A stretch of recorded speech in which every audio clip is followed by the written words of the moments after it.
Welcome everyone to the Joel Martin Mastery Podcast. I'm a networking expert and the author of the upcoming book, No Strangers, How to Build Community, One Relationship at a Time. My why is the pursuit of mastery, and the goal of this podcast is to lock arms on a lifelong mission of daily personal growth to become the best version of ourselves. So let's dive in to today's episode.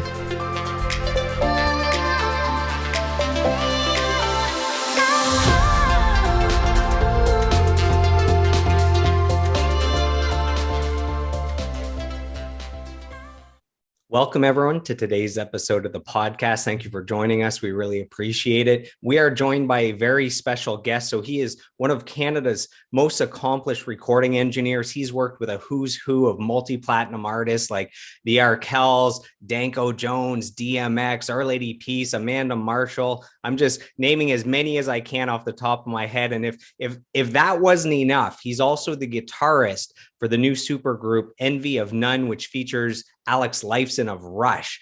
So welcome to the podcast, Alf Annibalini. Alf, how are you? And how excited are you that this album that you've been working on for 5 years has finally come out? How good does that feel? Well, Joel, thank you so much for the lovely introduction. And I need to say that it's a pleasure being on with you. And thank you for having me. But yeah, we're very excited, man. This has been a long process, but it's been I don't want to make it sound like it was laborious. It wasn't. It was a lot of fun. We had a lot of good times making this record. So yeah, we're finally excited to see it out there, and people seem to be responding in a very positive manner. So it's been cool. Awesome. We're going to take a 2-hour deep dive into the new band, into the new album. We're going to talk about the engineering and all that stuff as well. I'd like to start by sharing with our listeners how we know each other. So we go back to time together at Metalworks. So this is the #1 recording studio in Canada, going back 40 years. So we both met there. I have, this is kind of funny, but at the time I was dating a singer-songwriter named Celine Maya.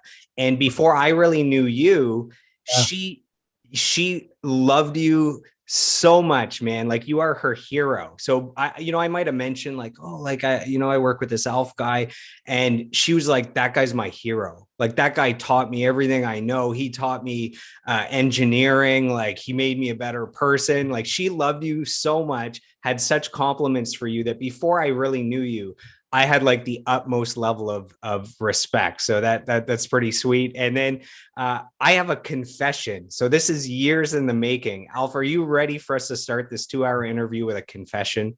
I'm ready. Let's do this. All right. So I had taken audio engineering way back, when I was 18. This is like half my lifetime ago.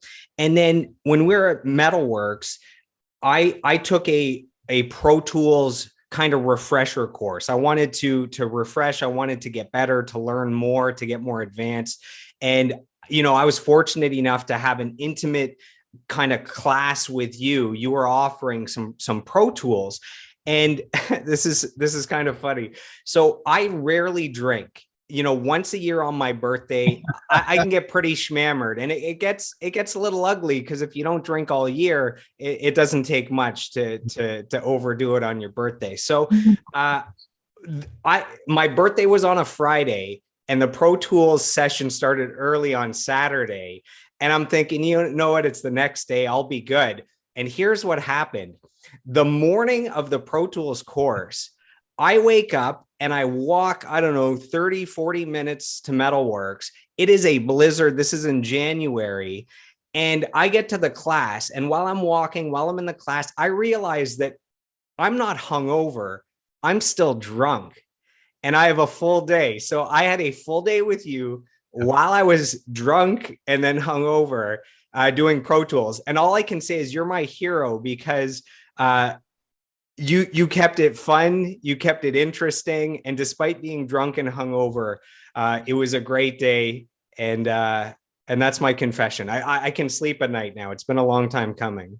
Man, that's awesome. I can't think. Actually, I remember that. I think we had a fun time. That was a fun weekend. We had a good time. And I don't know if I should be ashamed that I showed up drunk and then hungover, or if I deserve a medal for walking through a snowstorm and still coming out and doing the weekend. So I think showing up doing the weekend in that state and walking through a snowstorm is all the indication you need, man. That's dedication. yeah, they say showing up is half the battle. And to be honest, the Pro Tool stuff has really come in handy with the editing and the mixing of the podcast. So, that has to do with the success of the podcast as well. So, you're a huge music fan, you're a lover of music. Let's go back to the beginning and work our way to what's going on now. Where did this love of music come from? And do you have an earliest musical memory, a time when music finally just something clicked and it stood out to you as being something magical? I was always around it. My mother wanted to be a musician and absolutely loved music and had a stack of records from opera to old sort of like jazz and swing and big band classics and a lot of the schmaltzy stuff that happened back in the 60s, which I now love. Frank Sinatra and the Rat Pack and all that stuff. And those records were always on. And I used to look forward to Sundays because Sundays were like the family was together and there was always music in the house. And she was always singing and thought that, becoming a musician would be very noble, a noble sort of career. And wanted me very early on to take piano lessons. And I remember saying, no, I wasn't really interested in piano, but I then became interested in guitar and started putzing around with that. But I don't think everything really clicked in until I was about 12 or 13. And I was listening to the radio and there was a bunch of music that I connected with. And that's about the time when everything sort of clicked in with me. But I've always been interested in it. I mean, I remember my cousin taking me to the Sudbury Arena. I'm from Northern Ontario originally. So the Sudbury Arena, 1977, I saw Kiss. I was 10 years old. And that was kind of an earth-shattering experience, so you can just imagine a 10-year-old seeing, like these larger than life characters at 110 dB, just being like blown over by it. And I just thought it was the greatest thing I'd ever seen. But it wasn't really until I was about 12 that I kind of went, oh, wait, this is cool. I think this is where I want to go. What's funny is I recently had Anthony Carone of the Arkells on the podcast, and he said that the first concert he ever saw was Kiss as well. So Kiss is getting a lot of young people started on their musical journeys. Next time I talk to him, I'm going to have to bring that up. Yeah. And what's funny is I'm in Ottawa. That's where I'm from. And they have Blues Fest in Ottawa. So it's like one of the biggest festivals in Canada. And when I was younger, get this, I saw Kiss, but the person opening for Kiss, this is what happens on festivals. It's like the music doesn't always match. I saw Ice Cube open for Kiss. So just a heads up. So that I thought that was kind of a funny mix, but I think Cheap Trick was opening for them when I saw them. And that was just like, whoa. It's a good double bill. Yeah, it was a great double bill. So you said you gravitated towards guitar. Was there just a guitar lying around or? No, we borrowed one off my cousin who had this, I don't even know what kind of guitar it would have been. It was a classical, quote unquote, classical Spanish kind of guitar with nylon strings. And I used to take that to my guitar lessons when I started taking guitar lessons and playing. And yeah, I didn't take it very seriously, though. It was kind of one of those things that I kind of pushed it off to the side. I thought, oh, this is kind of cool. But I hadn't really figured out that was another voice for me, so to speak, musically. Right. And it wasn't until later on I saw a guitar player by the name of Kevin Bright play guitar. And I was in elementary school, and he would have been in high school, Espanola High School, and their stage band came and played, and I saw him play, and he did a solo, and I was like, oh, hang on a second, that's cool. What's possible. Yeah. And then I became friends with him later on and actually had lessons with him and so on and so forth, and he's remained a big influence. But yeah, that would have been about the time when I went, okay, this is interesting, this might be the thing. And you said on the radio you started to hear bands or artists that you like that started to influence you. Can you name some of those artists? Cheap Trick was definitely one of them. I was always, up until I was about 13 or 14, I was always listening to Kiss, Aerosmith, at that point. I'm 55. So we're talking, late 70s, early 80s. And I got really into new wave. So Gary Newman and basically a lot of those kind of records that were coming out of England, I was just enamored with. Cars, the Cars was another big influence, people like that. But yeah, initially I remember also Max Webster, a lot of Canadian bands, Rush, of course. So there was a lot of April Wine. Anybody that, because I was in a small town in Northern Ontario, anybody that would come through, I would go see them. So I saw some really, really cool bands, and I saw some very not so cool bands. And Sudbury actually had some good bands come out. Sudbury had a music scene that was hip and happening. Yeah, I to be honest with you, I wasn't really that aware of what was, not then at the time anyway. I wasn't really that aware of what was going on in Sudbury, but was definitely aware of what was coming out of Toronto. You could make the trek out from Sudbury to Toronto. Yeah, well, or make the trek in from Espanola, where I'm from, to Sudbury, and then bands that would come through, see them, Okay, and did you play in any bands growing up once you got a little more proficient on the guitar? And if so, what are the most ridiculous band names that you've had? We've had a few funny band names on the podcast here. I'm trying to remember, because we used to change it every gig. The funny thing about it is I played in a lot of bands. It was all the same band. Okay. Literally every gig, I think we changed the name. But I'm from the town, like the town I'm from is like really small town, and they've had the population up since I was born, and it said 5,500, and there's no way in hell there's 5,500 people in that town. I'd be shocked, but someone's embellishing. Yeah, sure, right. And so we played all of the town. I was in this band, and I think we were called Synchronized Living, which might be the worst name ever. Synchronized Living. Okay. I don't know what the hell we were thinking, but we played like all the town functions that we could, and functions in the areas around, and did little jaunts out to places like fun places like Elliott Lake and Blind River and things like that. So yeah, there were like little mini summer tours and whatnot. So before diving into music and audio engineering, was there anything that you wanted to be when you were a kid? Was there anything you wanted to be when you grew up? Some people, it was music from the start. I wanted to be like a dump truck driver or something ridiculous. So that gives you kind of the low bar of what you're about to say. I became obsessed with the oceans when I was a kid. I remember I was obsessed. So I think I want to be an oceanographer for the longest time. Yeah. We study fish and things like that. So if music didn't pan out, that's where you would be. No, well, that was only up until I was about maybe 12. And then after that, it was just music all day, all the time, period. It became something where it was just like, I'm going to have to do this, because if I don't, I'm going to lose my mind. Yeah. Our mutual friend, Alex Andronacki, says it's the evil gene. The people that have that gene with music, it's like, you can try to put it off. You can try to do something else, but it's just going to torment you. Like, you have to give into it. Yeah. I had, I've grew up with a lot of great musicians, literally grew up with a lot of great musicians. And a lot of their situations were very inspiring, but I didn't get into it without knowing what I was getting into. I knew it was going to be difficult. I knew it was going to be hard. I knew it was a long road. And I wasn't in it for any kind of quick success. I just wanted to be able to make a living doing it and making myself happy. That was the thing that I thought, that's the most important thing, to try and make myself happy. And that was, I just didn't really know what my path was going to be. I didn't know whether I was going to be in a band. I didn't know if I was going to be a guitar player. I didn't know if I was going to work in a recording. I didn't know what the heck I was going to do, but I knew I had to do something in it.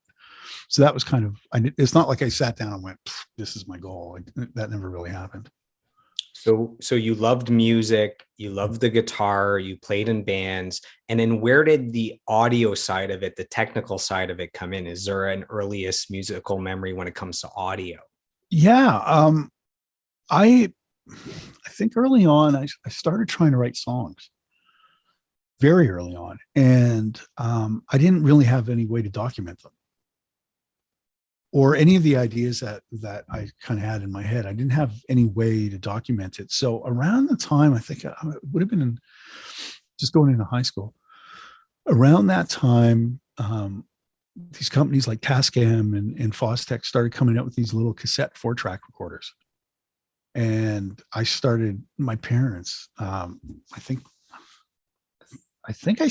they kind of went halves with me on it. I think I worked like a summer or something and saved up a bunch of money, and they put in half the money, and I was able to get this 4-track recorder. And I had my guitar, and I had a little drum machine, and I was starting to put together things on tape. And I think that's kind of where it started, to be honest. And the whole idea of how good can I make this sound, even though I know it's not a professional recording facility, blah, blah, blah. And started playing things that I played on for friends of mine, and they were like, wow, that sounds really cool, and those kind of things. So it's kind of out of necessity. So this is before the apps on the phone, before Pro Tools and all that. Let me see if I can bring this down here. We all had, like you said, the 4-track. So I had one of these, of these bad boys, so that's probably a little newer than what you had, but that's, the progression all the way to where we are now, where everyone on their phone can record pretty well.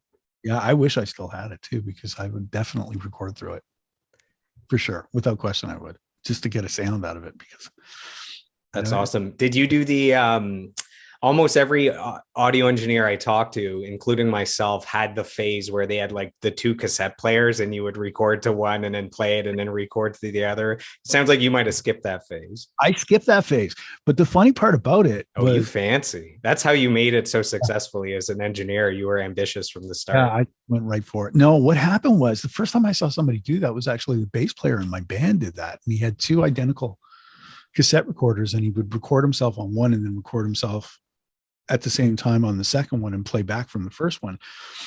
Oh, and I remember hearing that and just thinking, oh my God, you are a freaking genius. Like, how did you come up with this? Like, I just remember being so blown away by that. And then later on, studying sort of the art of engineering and recording process and all that sort of stuff, learning about Les Paul and his sort of experiments and doing exactly the same thing. And I was just like, wow, my bass player was way ahead of his time, but kind of way behind his time too at the same time. That's funny. And at what point did you know that you had something of value to offer as a musician and an audio engineer? So at 12, you start to really get into things.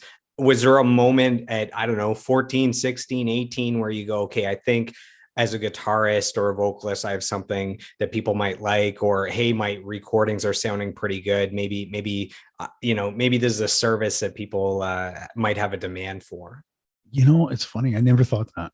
I've never ever thought that. I grew up, the town that I come from is a really weird little town. The guitar player I mentioned earlier, Kevin Bright, ended up playing with Norah Jones and Bruce Springsteen's wife. His brother plays still to this day with Bryan Adams. And that's the guitarist that you saw? And guitar player I saw, yeah. And became friends with.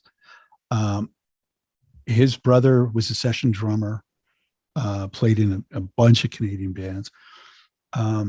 Another friend of mine is a session bass player. He's traveling all over the world with this flamenco Mediterranean guitar player named Pablo.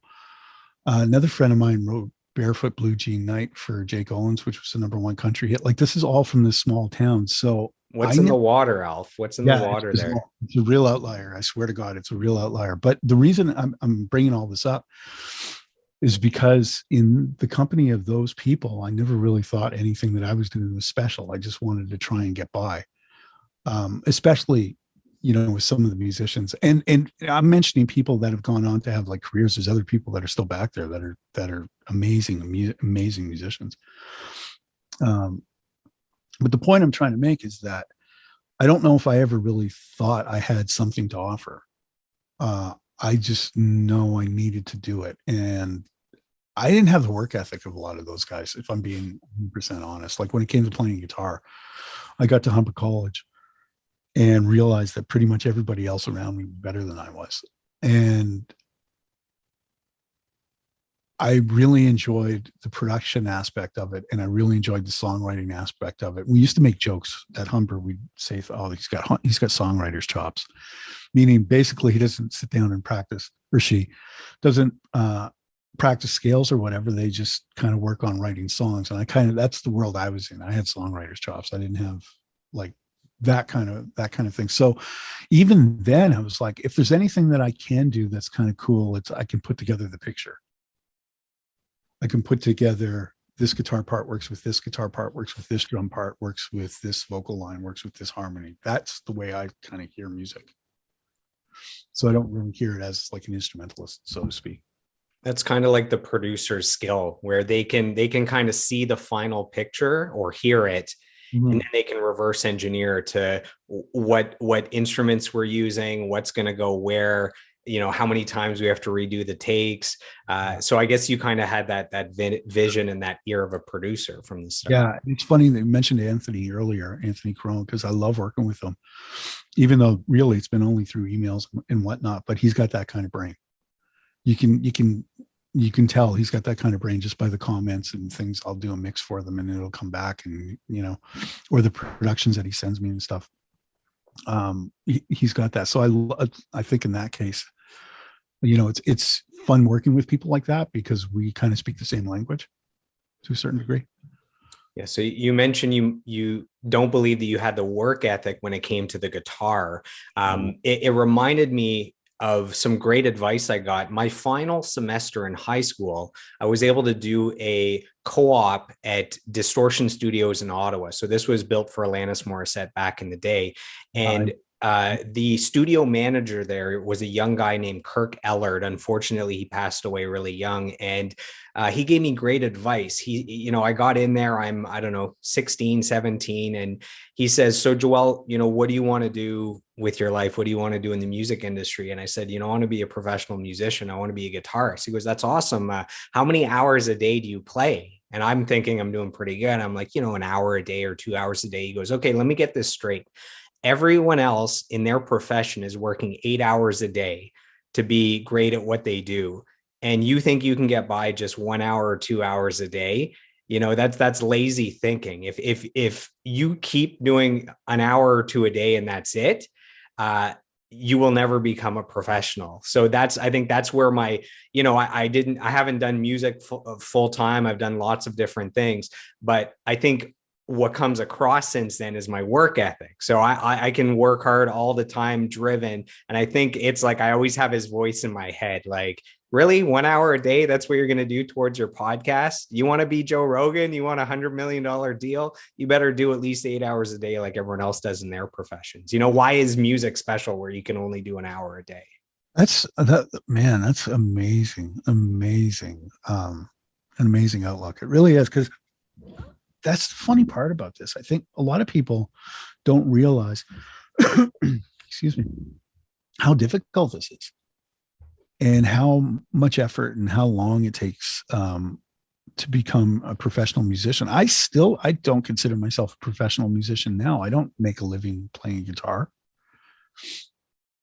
I don't go out and gig. My thing was always in recording studios, and because I was either producing or engineering, there was most of the time somebody much more capable doing it than I was. So that was always whatever served the song, what suited the situation, and to be honest with you, that was the role I was really comfortable with.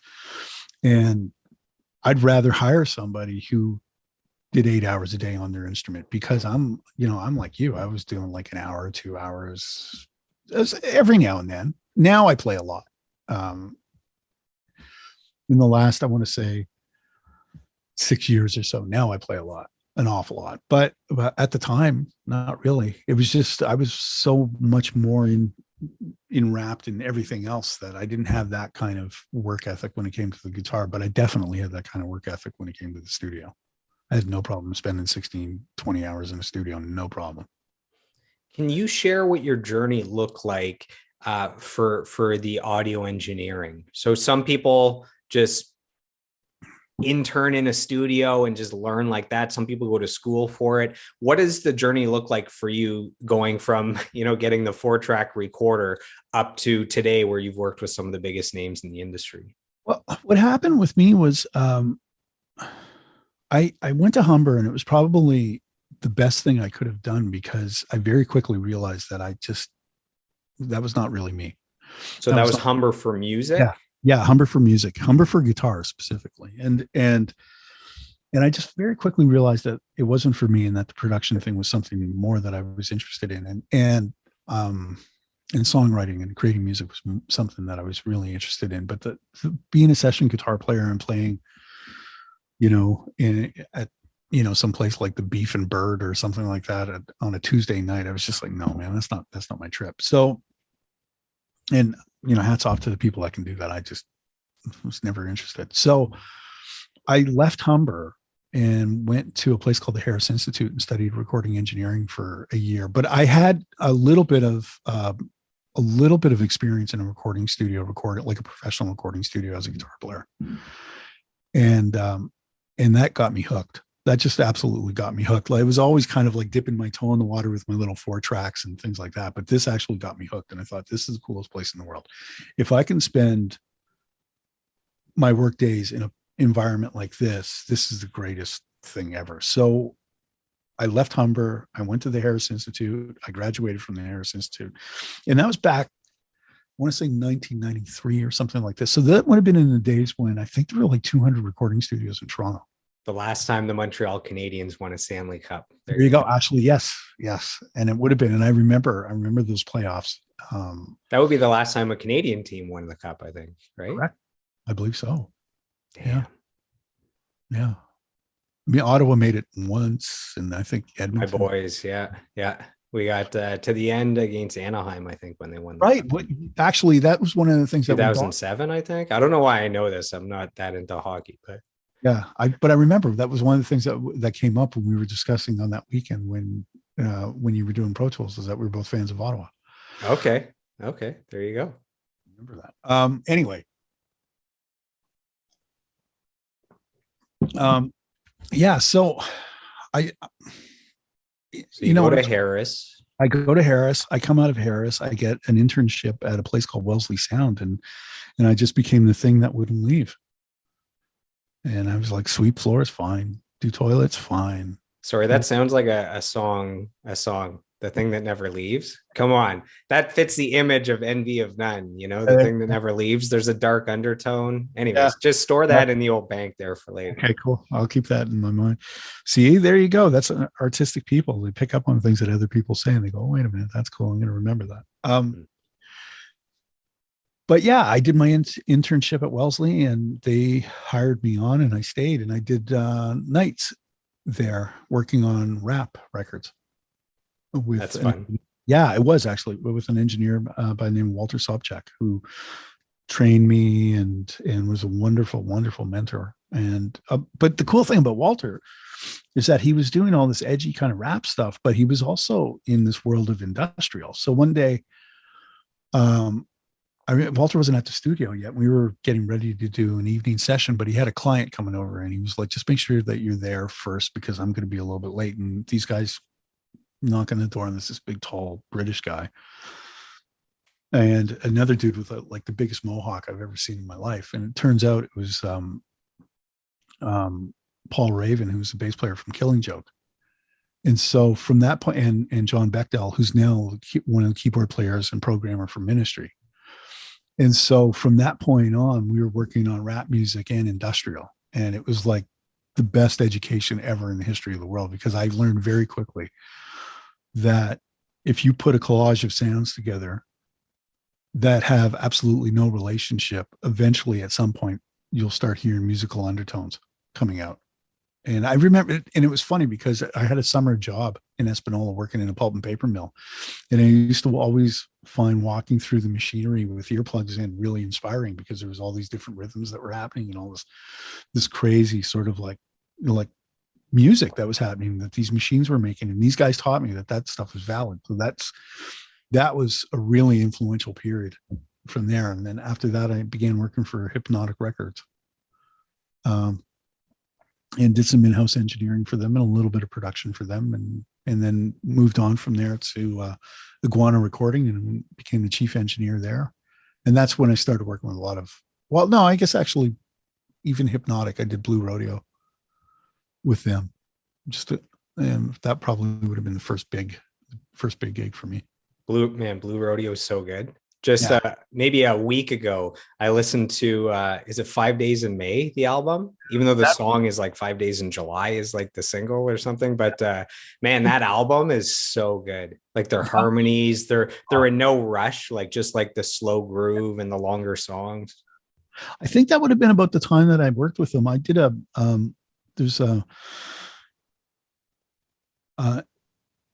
indigenous gentleman named, I think it was Leonard Pelche, that was wrongfully convicted in America for killing either it was an FBI person or a police officer or something, but it was a bogus conviction, and they spearheaded a record to sort of bring light of this, and they had all of these basically the Canadian who's who at the time singing on it, and I was fortunate enough to engineer a couple of those sessions and do a mix on one of the songs, and that was kind of the thing that I thought, oh, I can hang with these guys. This is cool. There's a legendary venue in Ottawa called the Rainbow, and Yeah. I think it used to be called the Rainbow Bistro. I think it's just the Rainbow now. But the pandemic has just slaughtered all the live event venues. There's been no venues. They still have to pay the bills, but there's no income coming in from live events. So the Rainbow Bistro, or the Rainbow, has started a Kickstarter where you can buy different packages to support, and you'll get free tickets to a certain amount of concerts this year, and they'll bring in a huge act for a surprise concert that only those that contributed can go to. And Jim Cuddy from Blue Rodeo made a quick, like 2-minute video for the Rainbow to help raise money, saying, hey, we got our start here, we love this venue, we're supporting, we hope that you support as well. And also, I just saw there's a reporter for Billboard. Her name's Karen Bliss. She's from Toronto. I have her on Facebook, and she posted as a donor for Massey Hall, all the renovations. People could donate like $1,000 and up, and then your name is on a plaque when you walk in. So her name is there, and I believe I saw Blue Rodeo on the plaque is helping to support keep Massey Hall alive. So just all the good stuff that Blue Rodeo is doing right there. Yeah, those guys are definitely all about giving back. I can't say I spent a couple of days with them recording them and stuff, but wonderful human beings. Just really, I know the drummer loosely, Glenn Melcham. I know him from other projects and things, and he hooked me up. Actually, there was a Canadian folk artist by the name of Hayden. Oh, Hayden's awesome. Yeah, we did a soundtrack. This was because of Glenn. He suggested that Hayden come work with us at Hypnotic. We did a soundtrack song for a Steve Buscemi film called Trees Lounge, which was just a blast to work on. But so, and I think I've run cross paths with Glenn a few other times because Andy Curran, who's the bass player and I want to say primary songwriter and be a nun. Glenn was his drummer for the longest time in one of his bands. So there's like this really weird small community of people that we all know each other. Yeah, as I talk to more and more successful artists on the podcast, a lot of them are from Canada. Everyone knows everyone. I talked to this guy and they got their start from this person that was a guest who opened for this person who played guitar with that person. And, in Canada, I keep getting the same people that mixed and produced the albums across all the artists that I've recorded. So it's a small community. It's small community. I got into Hayden when I was taking audio engineering when I was 18. So I guess this is like 2004 or something. Hayden was big in Canada. Something was the album As Bad As It Seems, or that was one of the singles. And the song you're talking about, Trees Lounge, that was one of his bigger songs, wasn't it? It's one of his more known songs.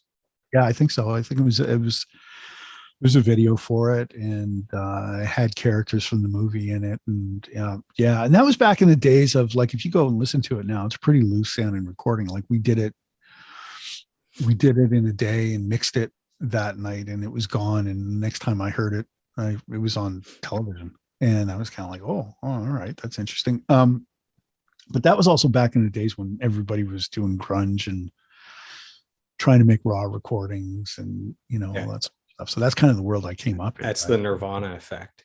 Yeah. Oh, definitely, without question. And it was like every record you would make, you would try and make it more grungy than the previous record. It's kind of like, I think by the time we got to about 2000s, we were like, what are we doing? This is just silly. Yeah, it culminated with new metal, and then we restarted again. We broke down the foundation and started again after new metal. I forgot that I had listened to Hayden back in the day, and then a few years ago he put out a new album, and he had a single called "Let's Break Up" that I love. I have it on my great songs playlist, which is such an honor. You know, on Spotify, I have this great songs playlist, and he's still got some great tunes that he's putting out. And I guess the last story about Blue Rodeo, I didn't know that my history was so entrenched with Blue Rodeo, but I worked at a place called CD Warehouse when I was, I don't know, 18. And basically the way that I helped is people would come in and say that they're looking for a certain song or a band and they don't know the name and they have barely any info. And I was pretty good at guessing that stuff. And the one that is my favorite is an older couple came in and they said, we're looking for a Blue Rodeo song. I'm like, okay, like they have like 10 albums. And then it's kind of slow. And I'm like, oh, that's all they could give me was they had a Blue Rodeo song that was kind of slower. I was like, all right, well, that's 98% of Blue Rodeo. And then we found it was one of the bigger hits, but I thought that was kind of amusing. It's kind of slow. Yeah, well, you're going to get that with those guys. Well, that's Blue Rodeo. Yeah. So you were talking about kind of getting some mentorship at the different studios that you worked at. And speaking of mentorship, I have some kind words here sent in from a past guest of the podcast. So this comes in from Kevin Dietz, who is the special guest on episode number 42 of the podcast.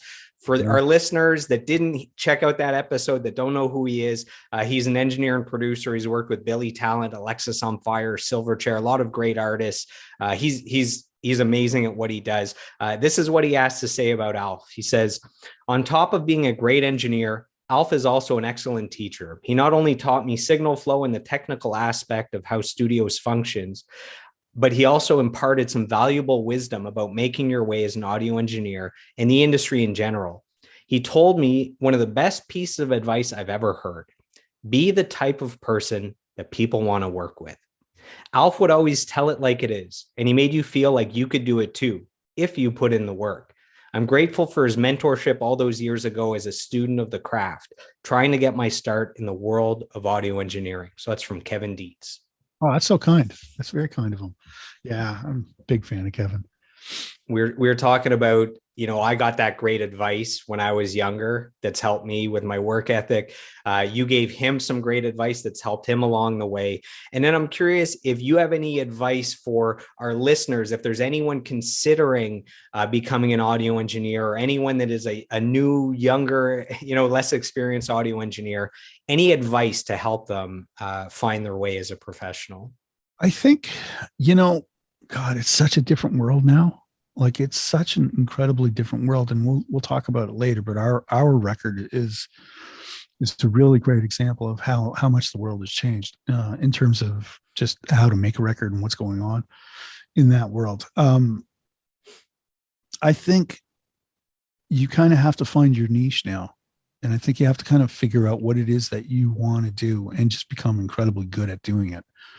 Which basically, there's no real way to do that other than just working really, really hard. I strongly suggest, and I mean, if listeners haven't figured this out, I do have an academic background, and I do teach. And so I have to say, you know, if you're really interested in going down this route, learn how to do it first. Learn how to do it technically the right way.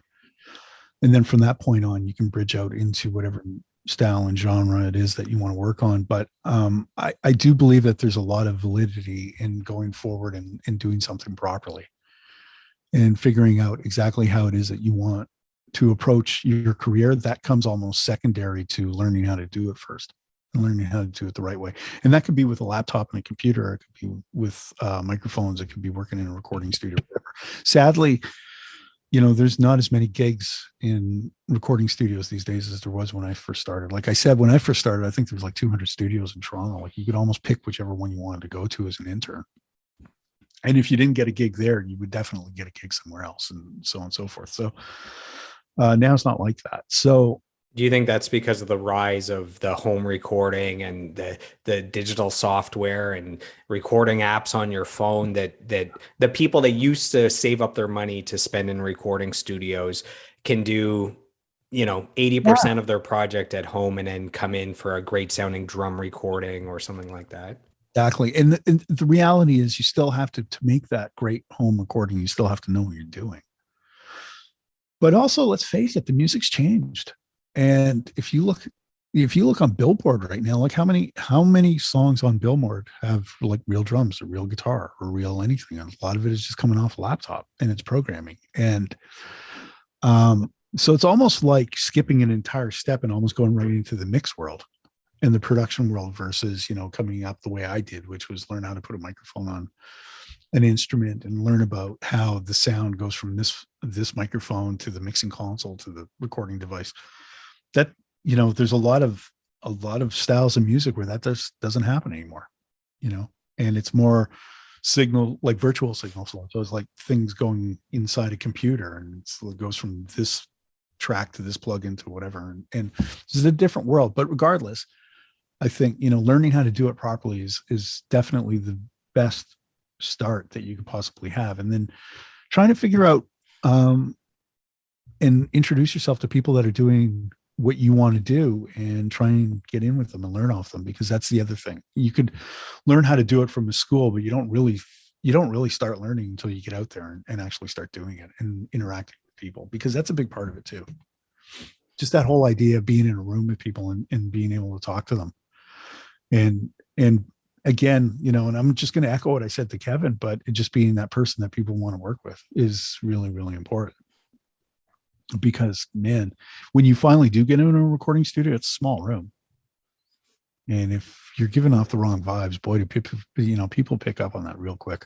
So, yeah. So when I graduated in audio engineering, I found out quickly how important people skills and communication skills are, because you could be a great engineer or producer, but if you can't get past that first interview, right? The interview is you talking. So it's like, no matter what you do, you gotta get across in the right way before being able to show your skills. I've brought him up a couple of times. I'm going to bring him up again. And Kevin Bright said to me once, he said, it's not really important to be the best guitar player on the planet. Just be a really good guy. And if you can kind of play, then that's cool. That's more important. And I've taken that with me. He wasn't saying don't work, and he wasn't saying don't learn your craft. But what he was saying is that once you do learn your craft and once you have put in the hours, make sure that you stay humble and easy to work with. And I think that's probably the most important thing, because I'd rather be in a room. Sorry. I'd rather be in a room with somebody that, was less talented and humble and worked really hard than somebody who's got all the talent in the world and, is not somebody you want to hang with. Yeah. What's your quality of life worth, right? If you're hating the recording process and you're hating all the parts of the album. I just have a few more questions for the engineering producing side. Then we'll dive into, the reason why we're on the call, what's got everyone excited. We'll give the people what they want here. You've worked with so many incredible artists, lots of household names. Who would you say you were the biggest fan of before working with them? Ooh, that's tough. So, for example, Kevin Dietz was a big fan of Placebo, and then one day he got the call that he'd be working with Placebo. So, just to kind of set the tone for that one for you. Yeah. Man, see, that's a tricky question for me, because there's been artists that I've been a fan of that I've worked with.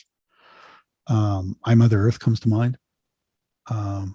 Tea Party comes to mind, but there's also producers that I've got a chance to work with that I was a big fan of. David Ogilvy definitely comes to mind. David Bottrell is another one that comes to mind. And so it's happened to be on a couple of different levels.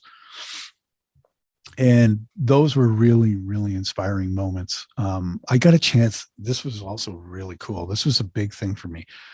There was a record that I was working on. I got called in to work on it, to do drums at a place called Reaction Studios, which doesn't exist anymore, but Geddy Lee was producing, and Rob Higgins was sort of like the main singer-songwriter in the band. It was called Rocket Science, but they're now called Dearly Beloved, I believe is the name of the band. And we got along famously, but I got a chance to work with Geddy, and that was really interesting because first of all, he's kind of a hero, and their music, I mean, their music is part of my DNA. So that was really, really interesting, but also to see how he worked, and he's a humble guy. He's a really humble guy, and he's incredibly generous, but also very sort of like, professional in terms of his approach. And I thought, wow, this is really cool. This is really inspirational.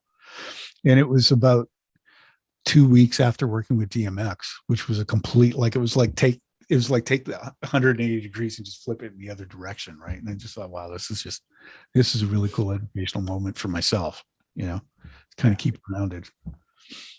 Yeah, man, it was sad to see kind of the decline of DMX leading to him passing away. And, but it was beautiful to see all the love that came out, for his music and for him once that happened. There's one time where I was touring a mother and daughter through the studios, and I'm showing the plaques on the walls at Metalworks, and we get to a DMX plaque, and I give them a little bit of info about DMX and recording and all that. And the mom goes, "Oh yeah, no, I'm familiar with DMX." And I'm thinking, the mom's familiar with DMX. And it turns out it was DMX's manager. And she wanted her daughter to also get the education of how they could work in the industry on the business side. So I'm here giving DMX info to the person that knows the most about DMX on the planet. So that's funny. That's really, really interesting. Yeah. Oddly enough, I didn't do that at Metalworks. I did that downtown Toronto at a place called McClear. But that was a chaotic situation. Wow. Yeah. So you mentioned Ogilvy and Bottrell as two producers that you loved, that you got to work with. So Ogilvy, that goes back to the early Nine Inch Nails stuff. That's what comes to mind with him. And then with David Bottrell, I mean, he's a legend for the Tool albums, Anima and Lateralus, and he won some Grammy. I mean, he's worked with everybody. But is that where those names came into play for you as well? Was those artists or?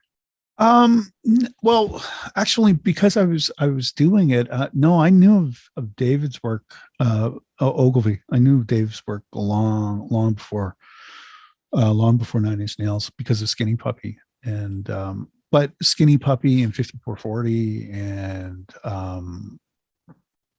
there's another band, new wave band out of Vancouver who were quite big, but their name escapes me right now. And I'd been following him, and then I think he mixed a record by a band called the Doughboys, and I loved that album. I thought that was great. So I was a big fan of his work. And so when he was doing the Nine Inch Nails stuff, then I was like, oh yeah, this makes sense. I mean, he's been doing this forever, the industrial stuff. Yeah, he's been doing that work forever. And I, oddly enough, worked on two things with him that were completely, at the time, completely sort of out of the wheelhouse for both of us. One was sort of like a Canadian folk artist by the name of, I think the record was Lindy. I think that was the artist. And then we did a thing called Instant Star, which was a CTV TV show together. And like just completely out of that world altogether. But it was, man, we had a lot. That shows the versatility though, right? Yeah. And then he was doing Jackalope. And I would go visit him from time to time when he was doing Jackalope, or parts of Jackalope in Toronto. So that was his band, but that was a lot of fun. Awesome. Yeah. David Bottrell's worked with some of my favorite artists. Yeah. The first band, like, sometimes I'm a little embarrassed, but the first band and the first album that really stood out as my own was Stained. it's been a while. Stain Break the Cycles, the album back in 2001. It's been a while was like one of the biggest global hits. You know, I heard my sister playing music before that, but that album like spoke to me, that teen angst, that anger, you know, I could relate. And David Bottrell's done some Stained album, Muse, you know, Corey Taylor from Slipknot doing Stone Sour albums. So he's man, he's just a legend. And he actually provided a couple quotes for the podcast, some kind words for some of our guests. So David Bottrell is passively a friend of the podcast, and someday I'll get the cojones to ask him to be a guest. Oh, you should do it. He's a wonderful guy. You should do it. He's a very, very, very cool dude. In fact, I just did a thing. He's been kind of a friend to a passive friend to Envy and None. He you know, we reached out to him once anyway for some things, but also he mixed something that I produced, artist by the name of Mandolin, and he mixed a song called Scream, and he just crushed it. Like he just hit it out of the park. It was unbelievable, but it was fun sort of reconnecting with him over that, you know, and that was right in the middle of the pandemic. So we were like on you know, on the phone talking to each other. But I've had sort of an ongoing relationship with him, you know, throughout the years. He does some really wonderful work with an organization called Make Music Matter, and I've done a few things with him through students of mine for that organization. So they go overseas, right? And they help out. Yeah, they do some incredible stuff. They use music as therapy for people that have gone through great physical trauma. And they basically create an environment where they can create music and get this trauma out of them. And then they record it. And now I just found out not that long ago that I think they distributed through Warner Brothers or something. So something like that. One of the labels is actually distributing these records, and these aren't artists. These are basically therapy sessions that turn into like this musical thing. So it just goes to show you how beautiful and how powerful musical moments can be, you know? Wow. Something that what's funny is this kind of ties it all together is you mentioned I Mother Earth. Yeah. David Bottrell did their Quicksilver Meat Dream album. That was a record. And tomorrow night I go to see I Mother Earth in Ottawa. They're doing all their albums, and they have both singers. They have Brian and Edwin. So they're going to sing on whatever songs and albums they were on. So it's like a big reunion thing. I don't think there's even an opening act. Like they're taking up the entire time frame of a concert. And Chuck Daly's the bass player for I Mother Earth, and his episode, so he was the guest on episode 32 of this podcast, and his episode is actually what broke this podcast everywhere. I had been doing the podcast for like a year and a half. And then suddenly, you know, Chuck Daly from I Mother Earth, he was in the Salads before. He's played with Sum 41. He's played with everyone in Canada, Billy Talent.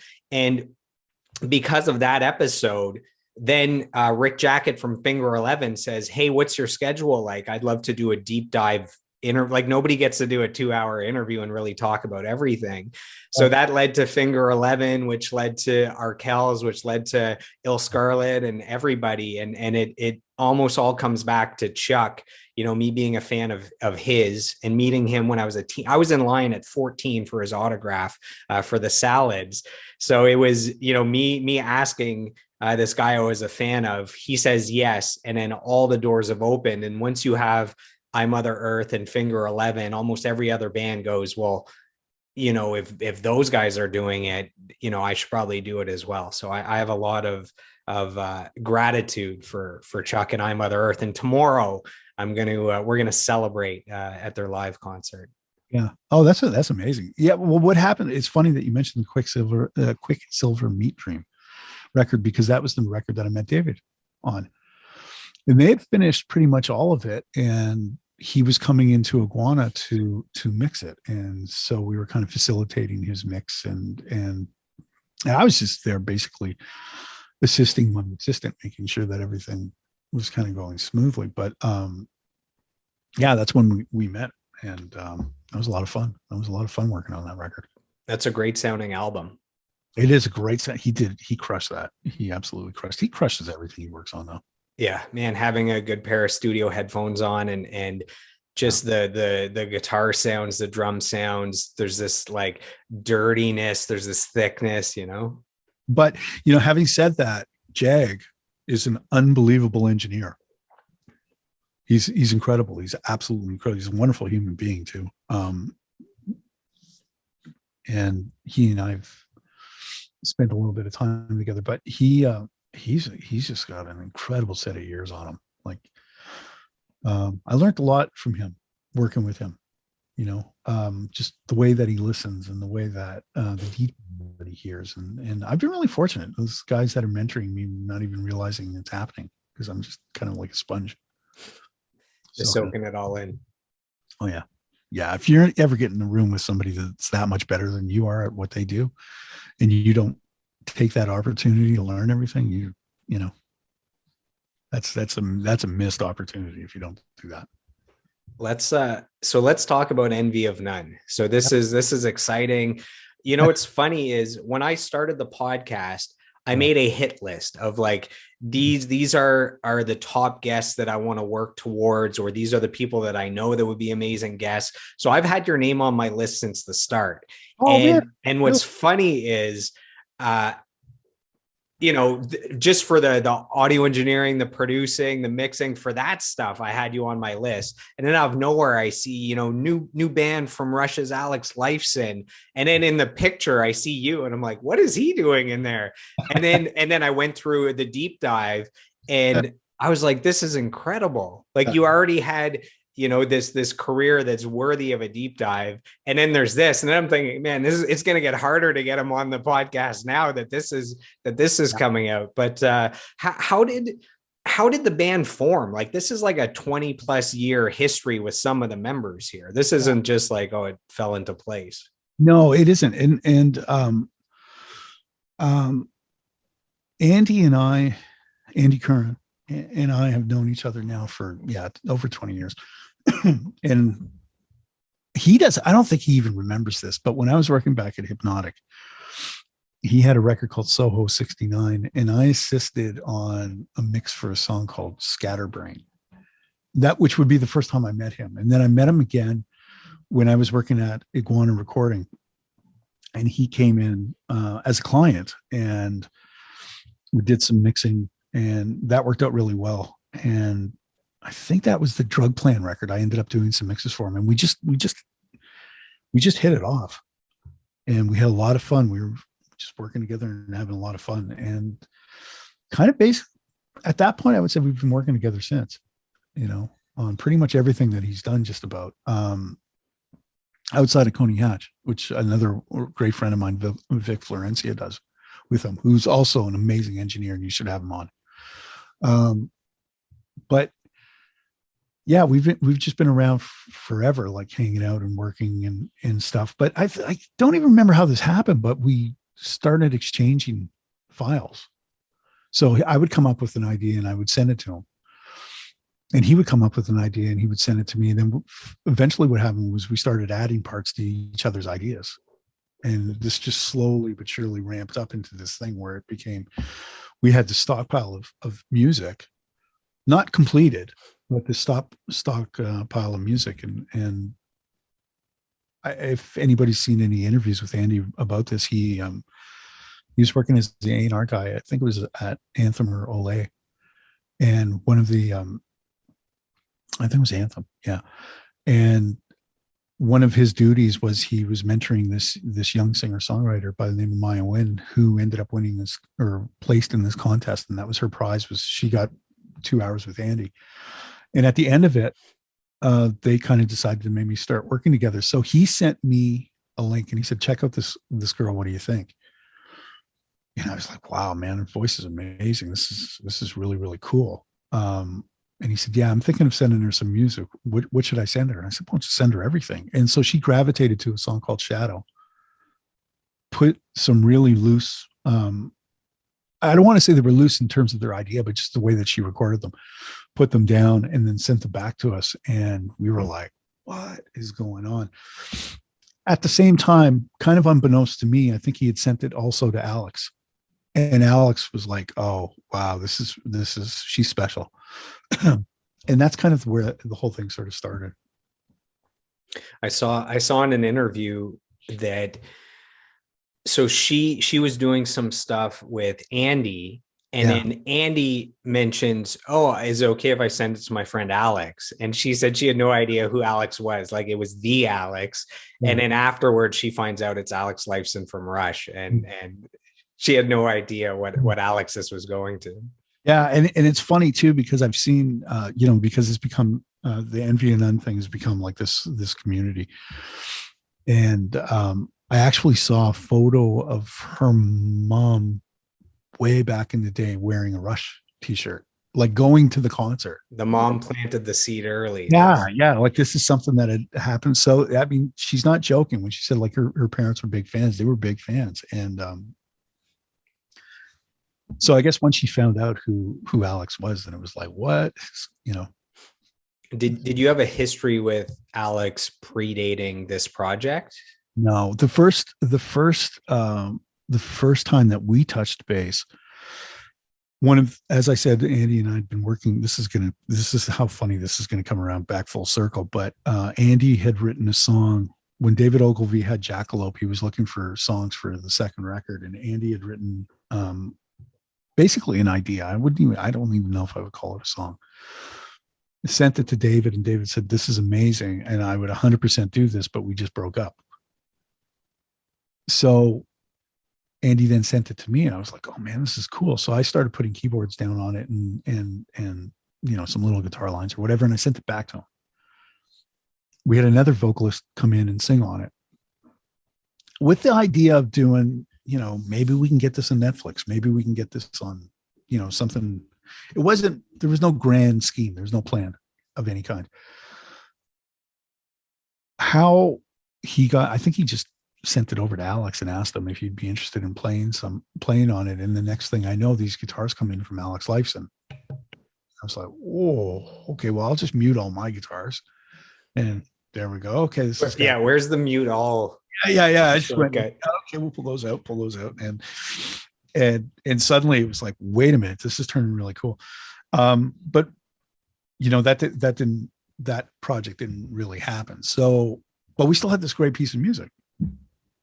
So then it came around to Maya singing on it and whatnot. But that would have been my first time sort of having any kind of interaction with Alex. And then it's been ongoing since.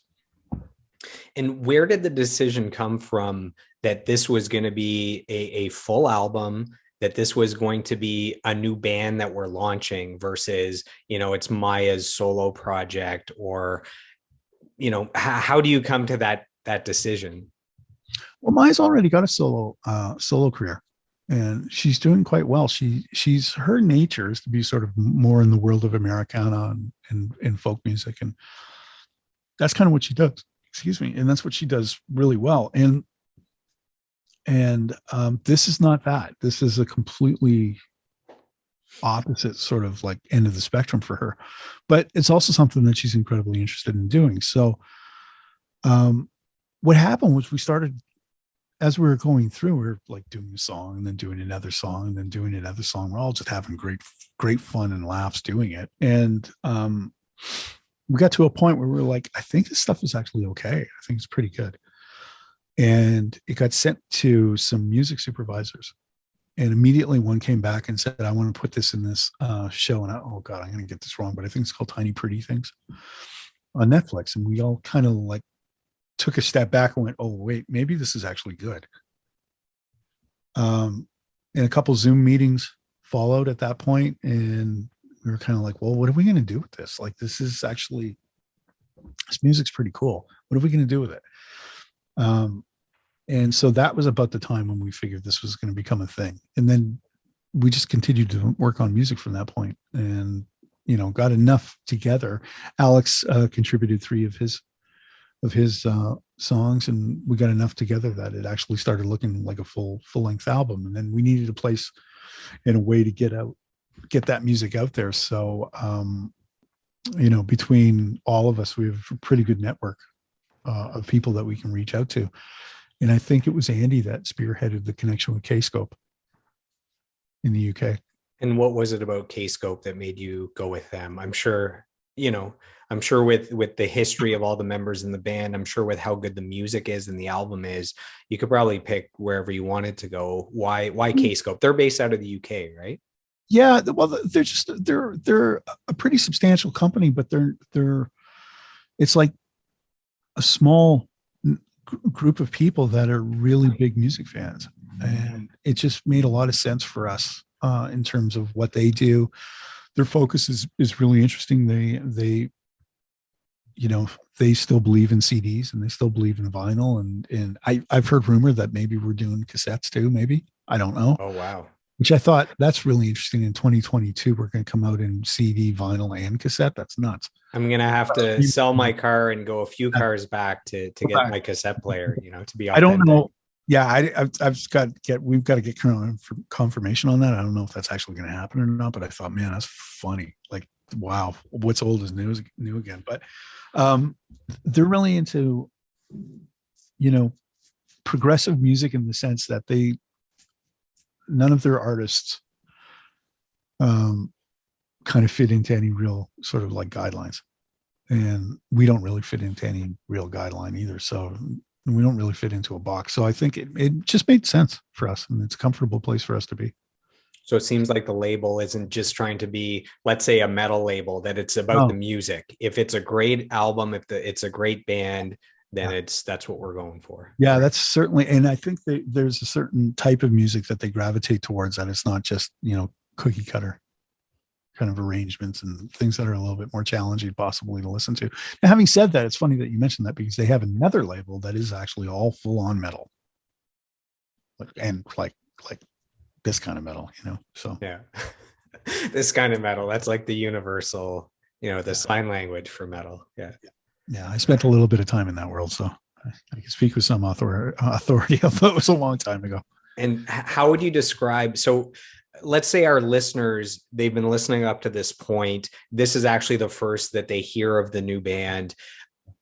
How would you describe the sound before they go over and buy the album or listen to it on Spotify? That's the toughest thing for a member to do, right? Is to try and describe your own sound. I've heard it described as ethereal, layered, textural, cinematic. These are very producer descriptions. This is how I have the exact same words described. Yeah. And you know, I think there's a certain amount of integrity with the music too, that, you know, when you're listening to it, it came from a very pure place. It came from a place where we were just trying to impress each other. There's no label at the time when we were making it, no management, no agenda, no anything. We were just four people just sharing files and trying to make music. Is that basically got us all excited. And so I think those are really good descriptives when it comes to what kind of music this is, but it's a very wide palette, you know, because there's moments that touch on sort of like Euro pop, and there's moments that touch on like things that are pretty heavy. Enemy is a really good example of a song that kind of kicks you in the butt a little bit. But so does Dog's Life, and so does you know, Liar, for instance, is another one that's pretty intense sounding, but we also have some really gentle moments too. Old Strings, Western Sunset, which is just, you know, one of the most beautiful pieces of music I've ever heard. It's acoustic and instrumental, right? Yeah, it's an acoustic instrumental. Yeah, and it's just incredible, absolutely incredible. Yeah, it you know, I've listened to the album probably 4 or 5 times, just really absorbing it, and you know, the words I had were dense, atmospheric, dark.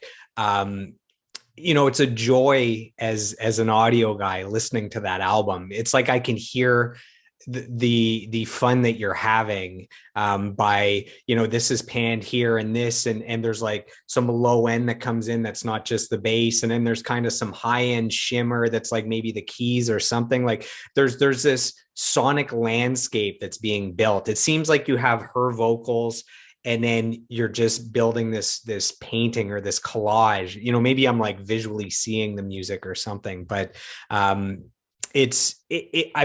believe it requires several listens to really get the gist of this album. It's not it feels like you're not in a rush. It's sit down, carve out some time, close your eyes, listen start to finish, and you'll really take in what's going on here. Yeah, that's actually an incredibly astute sort of observation. I would love to tell you that it was intentional. Oh, take credit for it. Yeah, Come on. well, it's not so much that, like, again, we were just trying to excite each other, and Alex has Andy, they all have such great ears, so they hear things that are kind of like next level.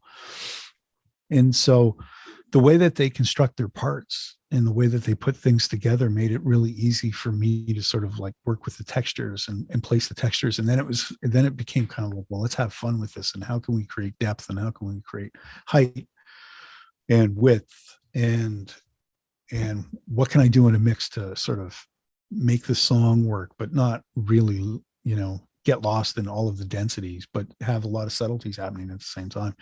So that became the real challenge with it. But it's interesting that you say that, because a lot of people have mentioned in interviews that I've seen with the others, and they're talking about how it's a headphone record. It's an old school headphone record, which is funny because I didn't mix it on headphones, and I don't know if Alex mixed his songs on headphones or not. I don't think he did, but I think we're both very conscious of this idea of having depth and width and size and all that sort of stuff. But yeah, you are right. It's not an immediate thing. And I don't think there was ever any intention to make it immediate. I think when music, for me at least anyway, I find it really satisfying when I hear a song for the third time and I go, oh my God, how good is this? You heard it the first time and you go, oh, and you hear it the second time and you go, oh, that's okay. And you hear it the third time and something just clicks and you go, oh my God, this is like the best thing I've ever heard. Those are the moments that I live for. And, hopefully maybe we can have provided some of that with this. I find actually that the more I listen to it, the more I like it. So what I would say is, when you hear that, Alex Lifeson from Rush, like one of the greatest bands of all time, this is like his next project. You always wonder, what are these guys going to do next? And then it's this project. And myself and probably most people think, oh, it's going to sound like Rush, but with a female vocalist. And it doesn't sound anything like that. So I think the first listen is getting over the expectations and trying to grasp what this is and what they're going for, get rid of what you think it could be or should be, and just absorb what it is. So I think it takes at least a second listen to now go in knowing what it is and appreciating it. And as you go, third listen, fourth listen is where the production things kick in. You really hear the harmonies. You're really absorbing the lyrics that are important. So that's my advice, is multiple listens. I guess a question would be, Rush has one of the most loyal, dedicated, rabid fan bases of all time. What would you say to the Rush fanboys that are going into this album looking for, Alex Lifeson, crazy guitar solos, Rush 2.0 with female vocals? What would you say to them going into the album? Any words? There's a 40th anniversary reissue of Moving Pictures out right now, and I think that would definitely be something that you would want to look into. Look, I can't even begin to imagine what it was like to be in that band and to have gone through and achieved all the things that they've achieved, and had some of the other, like, the heartbreak things that have happened, and Rush is three guys, and that chapter has come to a close, sadly, for all of us, because I'm just as big a fan as anybody else. But this isn't that. It's just not that record. And it was never intended to be that record. And, after 40 years, I think the man has earned the right to do whatever it is that he wants to do. And I would say to the people that are true fans, if you really know Alex's style, you'll hear him all over this record. There's probably more guitars on this record than there is on anything I've ever done. It's just that in a lot of cases, they don't really sound like guitars. They sound, they're going backwards, and they have modulation on them, and they have all kinds of delays on them and things like that. So they don't sound like traditional guitar parts. And I think, if you're looking for, Tom Sawyer or Limelight, it's just not that record. And then, and to be honest with you, I'll say the same thing to the Coney Hatch fans and Andy Kern fans that have, Andy Kern fans are probably a little bit closer because Andy's been sort of evolving away from the Coney Hatch sound. But in terms of that, it's just not a basic rock record. And Maya doesn't sound anything like, somebody that you would put on a Rush record. She just doesn't sound like that. Thank God, because there is only one Rush. Yeah, I think, one of the main attributes of a great guitarist is playing guitar for what's serving the song, not necessarily the ego of, I'm one of the greatest guitarists of all time, I should just shred across every song. So, there's no guitar solo until the fifth song on the album. And the guitars are just very tasteful. Like you hear a wall of sound here, you hear some intricate guitar playing here, you hear something in reverse. It seems like he had fun as a guitarist using all his tools instead of the straightforward guitar playing that most people are used to. And this will probably be my last Rush question, is just do you find it annoying getting all these Rush questions when you have a new project that isn't Rush, or do you understand where that comes from, just with the love that people have for the band Rush? You're talking about a Canadian icon, plain and simple. There's Rush, there's the Tragically Hip, I suppose Bryan Adams for some people, and there's very few people that or groups that exist in that rarefied air. Celine Dion, I suppose, is another Bublé. You could go on, but that's what we're talking about. And so their music in a lot of cases has changed people's lives. It has been the soundtrack to people's lives. The fact that it comes up in interviews and whatever is something that not only did we expect it, but we kind of embrace it. We're in a very privileged position here. That somebody so incredible is willing to share their talents with us and believes in what we're doing enough that he would actually want to do it and make it the next project outside of Rush.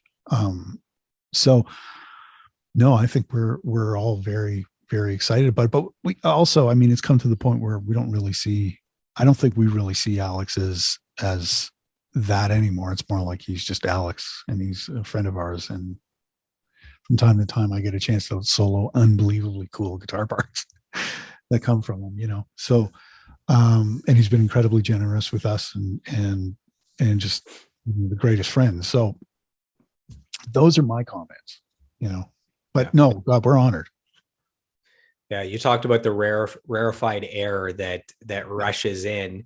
I heard a stat once that was staggering, and there's only two bands in human history that have more gold and platinum albums than Rush, and that's the Beatles and the Rolling Stones.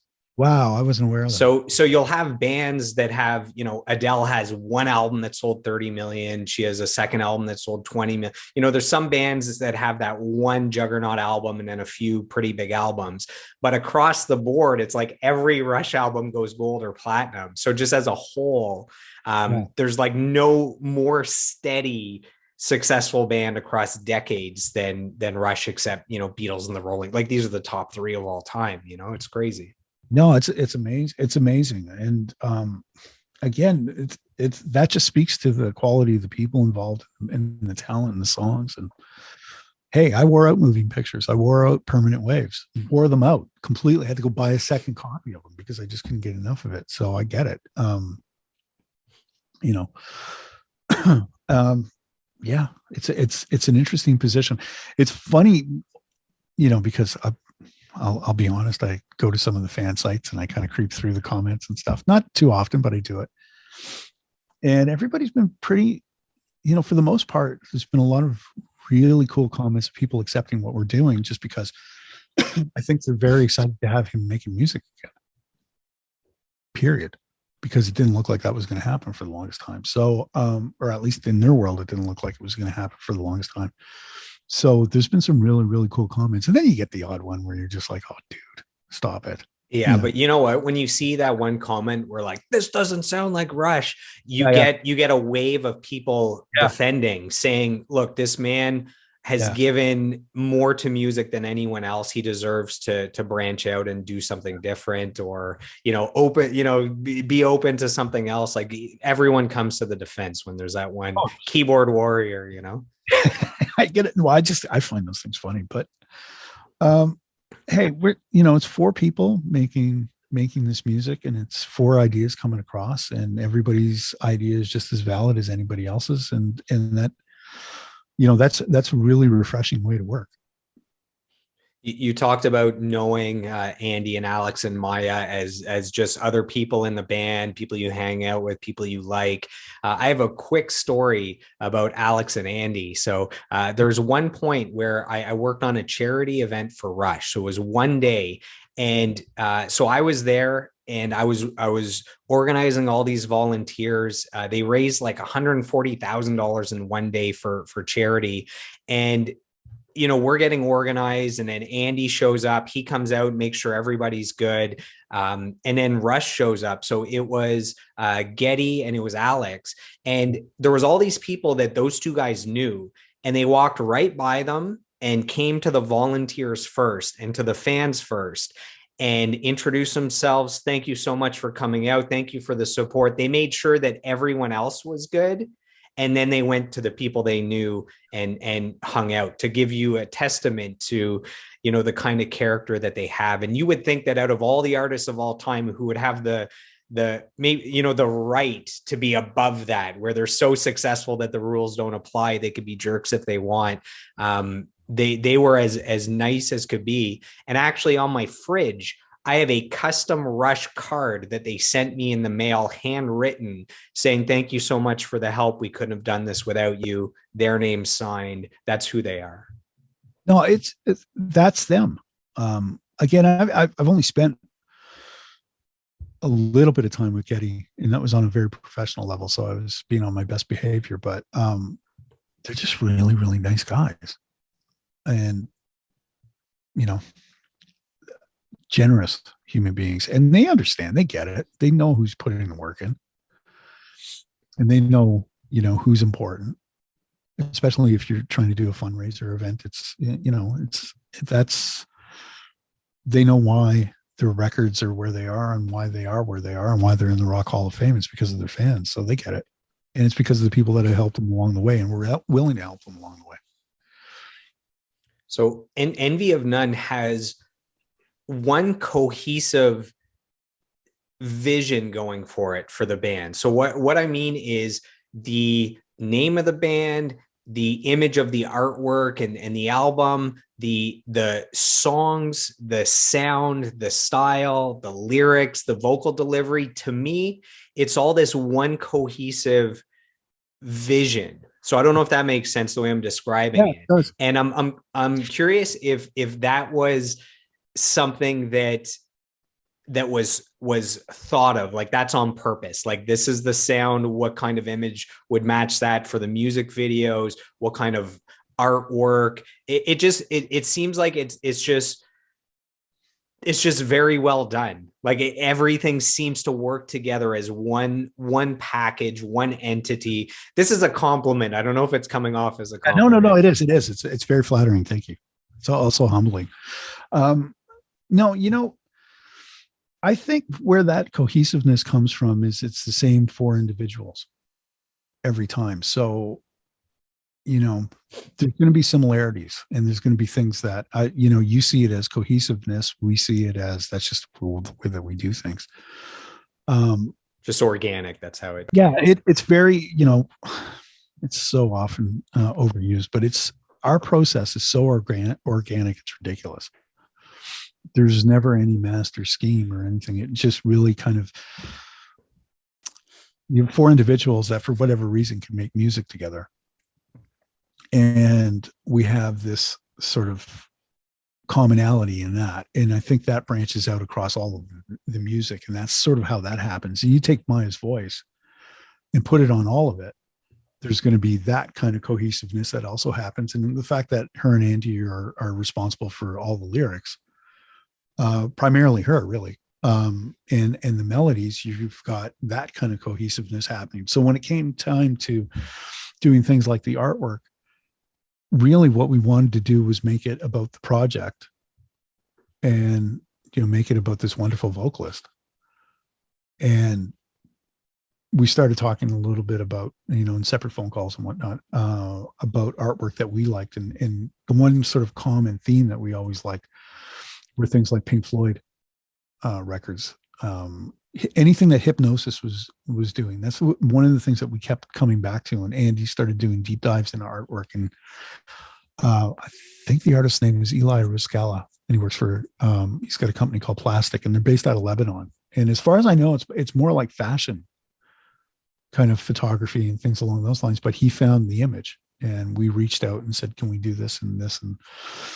And worked out a deal with them. But the Envy of None, the actual name came from David Steinberg, David Quentin Steinberg, who plays drums on 3 or 4 songs. He played in the Dead Boys. He's played in a million different bands in Canada. But he's also Alex's lawyer. And remembered this quote from Ovid. And the quote ends with, "And you will be the envy of none." And it's so haunting. Like, it's perfect for the image. It's just it's haunting. It's not really about, it's not, Andy Kern or Alex Lifeson and whatever. It's just this project. And so, long story short, we were kind of labeling it as a few other names, and David came up with this, and we thought, that's it. That's the one. So with the artwork, you were saying again that it wasn't about the members. It's kind of about the music. And is that the same idea when it comes to the music videos? So you guys, there's a music video for Look Inside. You just released a music video for Never Said I Love You. One of them has Maya featured. One of them has, I believe, an actress featured. So the 3 guys in the band aren't featured. Is that the same line of thinking, that you want the music to speak for itself and still serve the vision that you've created for this band? Yeah. I think we like the idea that you can't really, like, especially with Never Said I Love You, you can't really tell what the hell it is. Sapphire Sumter is the actress in it, and she's a wonderful dancer. And that video was put together in the UK, and we saw the story. We heard about the storyboard for it and whatnot, and thought, yeah, this is really cool. And Maya was, I think at the time, doing a film in Montana. And so her sort of availability was somewhat limited. And we just thought, this would be a lot easier. And because we've got these time constraints, and, with labels, we're going to put this out here, and we're going to do this, and then we're going to do this, and we're going to do this. And if anything gets messed up, everything gets pushed back. And we just thought it made a lot of sense at the time, that there was just nobody in it other than, we had a video, but it was about this sort of like more of an art piece as opposed to featuring anybody in the band. And with Look Inside, again, the same thing kind of happened, except Maya happened to be in Toronto. And so we had very limited time and very limited, space where we could do this thing. And really that's what it came down to. So there's no real grand plan, but we just thought, really it's about the music, and it's a project, that acts and works sort of like a band, but it's a project. So that's kind of the idea behind what those, and I've had a few comments where people are saying, well, how come the band's not in it? And how come there isn't any stage shots or some, and maybe we'll get around to doing something like that. I don't know, but you got to get the handsome gentleman in there at some point, right? You mean you didn't volunteer to be a dancer in that new video? No, no. Oh yeah. Can you imagine that? That would be, I can. That's why I asked. Yeah. That's all I want is yeah. yeah. My shiny head on. Yeah. But bald is beautiful, my friend, right? I hear you. But that's sort of the idea behind that. And that's how that evolved. I think having Look Inside as the first music video, having Maya in it was great to introduce the audience to her as the singer. So they have that connection, to put a face on it. Yeah, she did such a wonderful job too. Like her performance in that is really fantastic. And Jaden, the director for that, did such a great job shooting it and filming it. That yeah, it's a really cool video. I was really excited when I saw it for the first time. Went through a couple different revisions of it, but yeah, we're very happy with it. Very happy. So the album, self-titled Envy of None, came out April 8th. So not very long ago, but already these are the accolades. So in the US, it's #1 on the top new artists charts, #1 alternative new artists, 19 top current albums. In Canada, #6 alternative charts, #11 top current albums, #12 top Canadian albums. And in the UK, #6 independent albums, #10 physical albums, #9 vinyl chart. So man, what's it like to have the album finally come out after 5 years? It's charting in all these different countries. The singles and the music videos, some of them already have 250,000 plays or views, and it just came out a few weeks ago. How are you feeling? What's it like to see a project on the charts? That's very few people get that experience. You're a fan of cigars. That's a time to break out a cigar. Did that happen yet, or is that going to happen now? No, that's going to happen. For me, that's an outdoor exercise, and it's been so damn cold here in Hamilton that no, I haven't done that yet, but I will. It's been incredible. It's been an incredible thing. I think we were all somewhat taken aback by it. And it's interesting because in today's day and age, you get that information from the fans before you get it from the record company or in our case, from within the group. And so you'll see the social media post where it's like, now charting, doing this. And I'm like, what, is that really happening? And same, we found out about being on Billboard the same way, where it's just kind of like it came from a fan. So it's an interesting thing. But yeah, we were taken aback by it because we were hoping that people would enjoy it and like it, but I didn't really expect any of this. I don't think any of us expected any of this. But having said that, I think it's a good record, and it gets back to a time when people were making records and just trying to make really great music. And it's nothing like anything else that's out there. So maybe that has something to do with it. I don't know. So you mentioned you had Steinberg on the drums for 3 or 4 songs. You also had Tim Oxford of the Arkells on at least one track. What was it like working with Tim? What were his contributions to that song or multiple songs? And how do you decide what should have a drum track and what should have an actual physical drummer? What a great question. Well, Tim was actually the first one to go on, and he played on Never Said I Love You.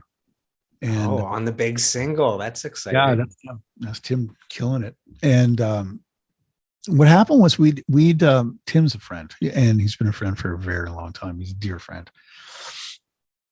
And what happened was Andy and I had been kind of going back and forth with that song for a while. And he'd done some drum programming on it. I did some drum programming on it. And then we thought, man, we just really need somebody to come in and make this make this track come to life. And so I called Tim, or I reached out to him somehow anyway, and said, would you be interested in doing it? Would this be something that you'd be interested in doing? And of course, Tim, being the nicest guy in the world, jumps at him and goes, yes, absolutely. So we went into Orange Lounge, and honestly, he did it in like one take. Maybe 2 takes. maybe it might have been 2 takes because something screwed up with the sound and we had to do it again because he just crushed it in one shot. And can't he just be human like the rest of us musicians and do it in a bunch of takes? No, freaking guy's in machine. And I love him to death. But anyway, he he came in, killed it. That was it. And I would send him updates every now and then. Here, check out how this track sounds, man. Some great drumming. But I didn't think about it. He didn't think about it. And then when Maya put her vocals on it, I was like, oh, okay. And then Alex was the last person to go on. He put acoustic guitars on it, and we mixed it, and I sent it to him, and he was pretty excited at that point. So he was very, very kind when that release day came out. He was sending me texts saying, congratulating us and whatnot. But yeah, I'm very proud to have him on that track. It's crazy to see the success that they've had. I way back in the day, I played a show with them at the Scene Fest in St. Catharines, and it's nuts to see the amount of success over the years, like just consistent, getting these platinum albums, these gold albums, these #1 singles. And it just seems like they just keep hitting it out of the park every time, I need to take a moment and just say how unbelievably classy an organization that is. I've had a lot of interactions with them. Max, Anthony, and Tim, obviously, and Ashley, their manager. Just incredible people to work with, and just real class acts, but also like spooky talented.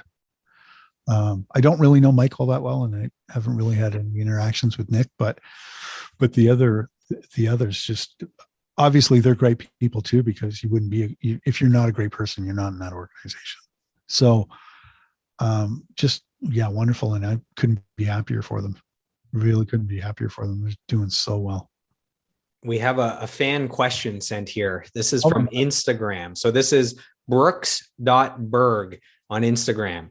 The question is, I've heard Alex discuss his fascinating approaches on guitar and various instruments on the wonderful Envy of None record during interviews. Alex has commented that a number of the tracks already had great guitar by Alf when he came to them. The record has layers of sweet guitar soundscapes. I'm interested in hearing about Alf's guitar contributions and approaches on the record. Gear, amps, plugins, pedals, no detail is too small.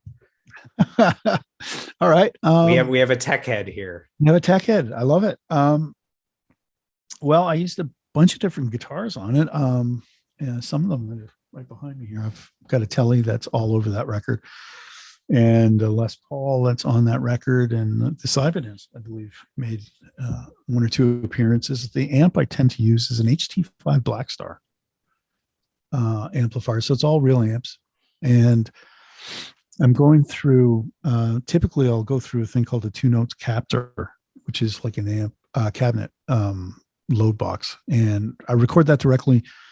I've got a really nice little SSL here and nice converters and stuff, and record directly in there. And I just kind of take my time with it. But pedals, really no modulation pedals, all just distortion pedals. So for those of you that are guitar heads, I've got to look here. I've got an EP booster. I've got a Klon. I've got a J Rocket Archer, which is kind of a copy of a Klon, which seems kind of silly to have 2 of the same thing. But then I've got another thing called Cali 76 pedal, which is a compression pedal, and a Vemu Ram distortion kind of pedal. And that's it. It's just modulation. And then the plugins, a lot of Sound Toys plugins, a lot of manipulation with things. But if it sounds like it's a real guitar, like, okay, now that's going to hang on a minute. If it sounds like it's a sort of standard guitar track, it's probably either Andy or myself playing it. And if it sounds like it's a pad or this pulsing thing and it's panning back forth and it's going backwards and it's doing all kinds of craziness, that's Alex. Except for the really heavy stuff. The heavy stuff on Envy, that's all him. I played more of a programming role on that, but that's it. Never Said I Love You. That's me in the choruses and the bridge is Alex doing that wonderful finger picking style thing. There's this really haunting lead melody that comes out in the outro of Never Said I Love You. We call it the Blue Oyster Cult guitar. That's our joke amongst ourselves. That's Andy playing. You need some playing. cowbell on that track. Yeah. Yeah, there might have even been on the demo, who knows. But that's Andy doing that. Yeah, the big power stuff, that's me. The stuff in the verses, a lot of that's Andy. So we're all over the place with this. Honestly. Well, that answer is like a dream for a guitar, guitar aficionado, a tech guy. You gave him everything he could handle there. I think rumor has it that because of the pandemic, that the 4 band members were not in the same room until the album was complete. True or false? False. False in the sense that Maya, Andy, and myself, back, I want to say it was 2019, January 2019.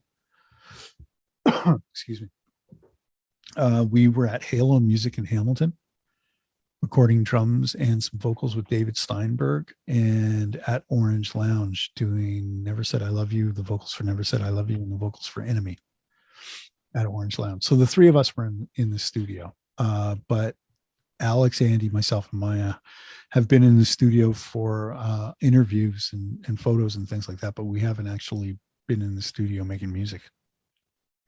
I was going to ask, I saw that you've had some big interviews where you've been on George Stroumboulopoulos. You've been on, hold on, the hit Ongoing History of New Music, Alan Cross. So these are 2 legends when it comes to music. Like, these are as big of music fans as you can get. You're probably used to being behind the scenes more in the studios. What has it been like doing these interviews? It's been cool. It's I mean, God bless the other members because they're doing the lion's share of everything. So that's cool. I like that. I'm not shy.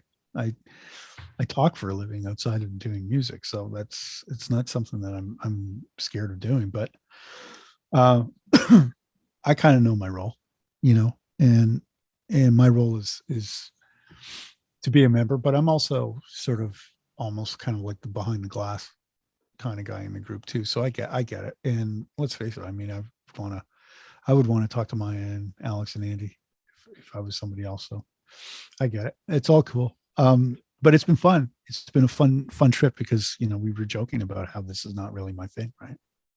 It's not my world, but it's a fun world. Yeah. You enjoy it, right? It's anything new. It's a challenge, and as long as you're being authentic and you're showing up with passion with what you're doing, then you always come across as genuine, which is awesome. That's true. So you guys have been raising money for the Ukraine through the new album. Where did that idea come from? So obviously it's needed, but where did the idea come from for you guys specifically to take charge with this cause? That's Maya. That's Maya and Alex. And well, that's all of us. But really, I think it was Maya saying that I think we, if we can we do something? And then we started kicking ideas around about what it was that that could be possible. And, then we started sort of like exchanging thoughts of Zoom calls and things like that. And so that's sort of how that that started. But my God, what a heartbreaking situation. Like and it's still ongoing, which is crazy, right? It's been a couple months. Yeah, and there's no end to this anytime soon. And there's just, it's so unnecessary, just unbelievably, like, all war is just horrific, but I don't know. There's just something about this one that really hit home with me. Maybe because so many of my dear friends are of Ukrainian descent. I don't know. I have no idea, but we were all just, just horrified by it, and any little thing that we can do to help. And people have jumped on board with it. So we're incredibly grateful. You would think that these days with technology, with social media, that more of the world is connected, that, almost everyone knows someone from other countries. You would think that this stuff would happen less and less. And I guess it does happen less and less, but just the fact that a war breaks out like this, that it's still possible in this day and age is heartbreaking and pretty unbelievable. And absolutely, you couldn't be more right on. But the other thing too is like, why the hell are we surprised by this? Like, after going through Trump, after going through some of the craziness in Ottawa, after going and those, honestly, compared to this, are minor things. This is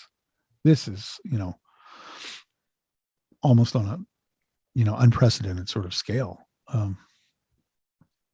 Yeah. But just considering everything else that's happened in the last like 3 years, it's almost, part of me is just like, yeah, I get it.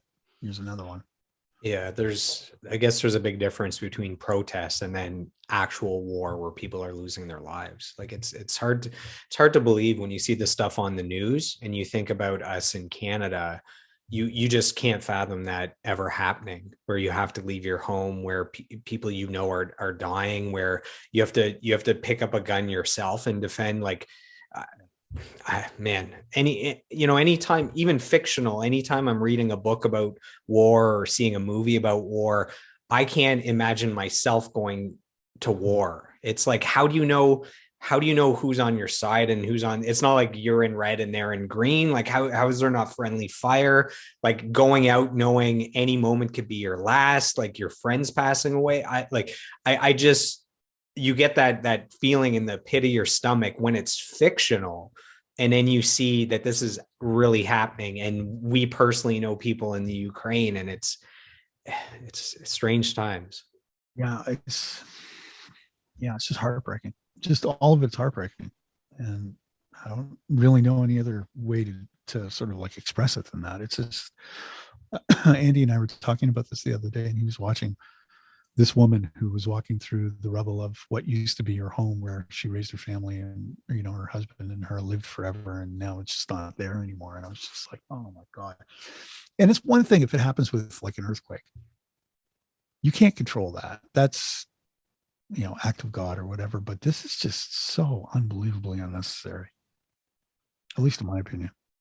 Yeah, I mean, there's no easy way to segue back to the music from there. So maybe I'll just share some kind words here. So we got some kind words sent in from Joel Casme. So he was a guest on episode number 26 of the podcast. Podcast. I sound American for some reason there. The podcast. So he's a successful engineer and producer. He's worked with Sum 41 and Rush and Triumph. And here are the words that he sent in. He says, I've known Alf many years, and I've had the pleasure of working with him in the past. He is a talented musical professional, and he deserves being where he's at. That's from Joel Casme.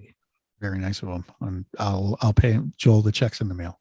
There you go. Yeah. We had to pay a few of these people to say some nice words, but I haven't seen him since the pandemic hit, but he's also in his man cave doing some musical projects. So that's the way of the world now. So you guys have released 3 singles so far: Liar, Look Inside, Never Said I Loved You. What stood out about, so I believe it's 11 songs on the album. What stood out about those 3 songs that those would be the singles, that those best represent the band and the album, that those would, hopefully be the most successful of the songs? And then a side question is, what is your personal favorite song on the album? And are you allowed to say that, or is that like choosing a favorite child? Go ahead. Yeah, well, it's a bit like choosing a favorite child, but yeah, oh God. I love them all equally. Yeah, no, So maybe not favorite, but maybe if you put on the album and you could only listen to one song, or if you find yourself going to just one song more than the others. Well, let me address the first part of that first. And I think, with Liar, it made sense to put it out. It made that the Netflix show Tiny Pretty Things, and it made sense to go down that road. I think we were all shocked that they chose Look Inside, although for most of us, it's like one of our favorite songs on the record, just because it's such a cool vibe. And it was, oh God, that thing was difficult. That was, every now and then you have songs that just kind of come together really, really quickly, and ones that are kind of a struggle. And that one was a bit of a struggle. And I think it was a struggle for everybody because of the way that the demo was done. Not in that it was done poorly or anything. It was just, it was so cool. It was kind of like, what do you put on this? This is just really cool, but I don't know what to do to it. So when the label suggested Look Inside, we were all kind of like really excited because we thought, oh, this is going to be interesting. This will be really interesting to see how this one does. And I think Never Said I Love You makes sense. Um, it was never written as being a single in mind. It just kind of happened that song's got a hell of a hook. And once Maya sang on it, we were just kind of like, oh, there's something here. So this one's a little bit special. But that's kind of how that came about. My personal favorite song. Jeez. He's going for it. He's going for it, guys. I know. I like them all, Joel. He's taking the hook. I really like Western Sunset. There's a pretty heavy meaning behind that song, and the first time I heard it, I wasn't really aware of the actual, because it hadn't come out yet, and I just thought, wow, this is such a really, really cool way to end everything, and give us a breath of fresh air, and just the generosity that it would take to put that piece of music on our record still blows my mind to this day. I love that song. That's definitely up there. I don't think I have a favorite. I think Look Inside, again, it's got some great parts on it. I didn't play any guitar on that one. That's all Alex. I played keyboards on that one. A lot of Wurlitzer, actually. Some more traditional things that you wouldn't expect. Never Said I Love You. I love that song. So Western Sunset, you said that's a tribute. So that is Alex Lifeson. It was a tribute to Rush drummer Neil Peart, who had passed away. That's correct. Yeah. Yeah. And it's just such a beautiful piece of music, and I don't hear it as being sad. I hear it as being hopeful. And I hear it as being, this real beautiful sort of uplifting end to a really dense palette. By the time you get to that song, it's kind of like, That's so funny you say that, because my notes that I have, I had, instrumental, acoustic, very different than the rest of the album. Did you want to end on a hopeful note? Yeah, kind of. That's exactly what you said. So there's all kinds. There's all kinds of mixed emotions with that, right? Like there's some pretty profound sadness too, I would imagine. But, and I've seen now that it's been out for a bit, people have done like tribute videos with that as the underlying. That's nice. Yeah, and it's, man, if you don't tear up looking at that stuff, it's like you're dead inside. Especially for those of us that were such fans of that band, and of those people, more importantly. But yeah, to me, it's hopeful. To me, it's looking forward. To me, it's just a beautiful piece of music, and it takes you to wherever it is that it takes you to, if that makes sense. We talked about the three singles. What's it been like hearing those songs on the radio? I haven't heard them on the radio yet. Yeah, I don't listen to radio, so I would never, I go and listen to what I want. So I'm listening to it, but on Spotify or the music videos. But is it that you don't listen to radio, or you? No, it's just that I don't think it's on any of the stations that I listen to. Well, you're listening to Jazz 101 or something. 101. Yeah. No, to be honest with you, I haven't, I've been listening to satellite radio when I do listen to radio, but mainly I just play, I'm like everybody else. I do playlists off my phone and things like that. So, that's always an exciting experience, though. There's really not much that can take the place of listening to a radio station, then your song comes on and it comes out of the blue and you're like, oh my God, I don't think that would ever get old. It just hasn't happened yet. We'll do an update episode when you hear your song on the radio. Yeah. I'd be like, there it is. So here's a tough question. Do you guys see this album as a one-off album, or do you see the band as, this is a band where we have future albums in mind, future music in mind? We want to keep building this band, this entity, this brand, or is it we had this collection of 11 songs and here we are? No, I think we had way too much fun doing this, and everybody's kind of excited about seeing what is possible for this in the future. I like, calling it a band. I don't know if it's a band, it's a project. But like I said, it's a project that acts like a band.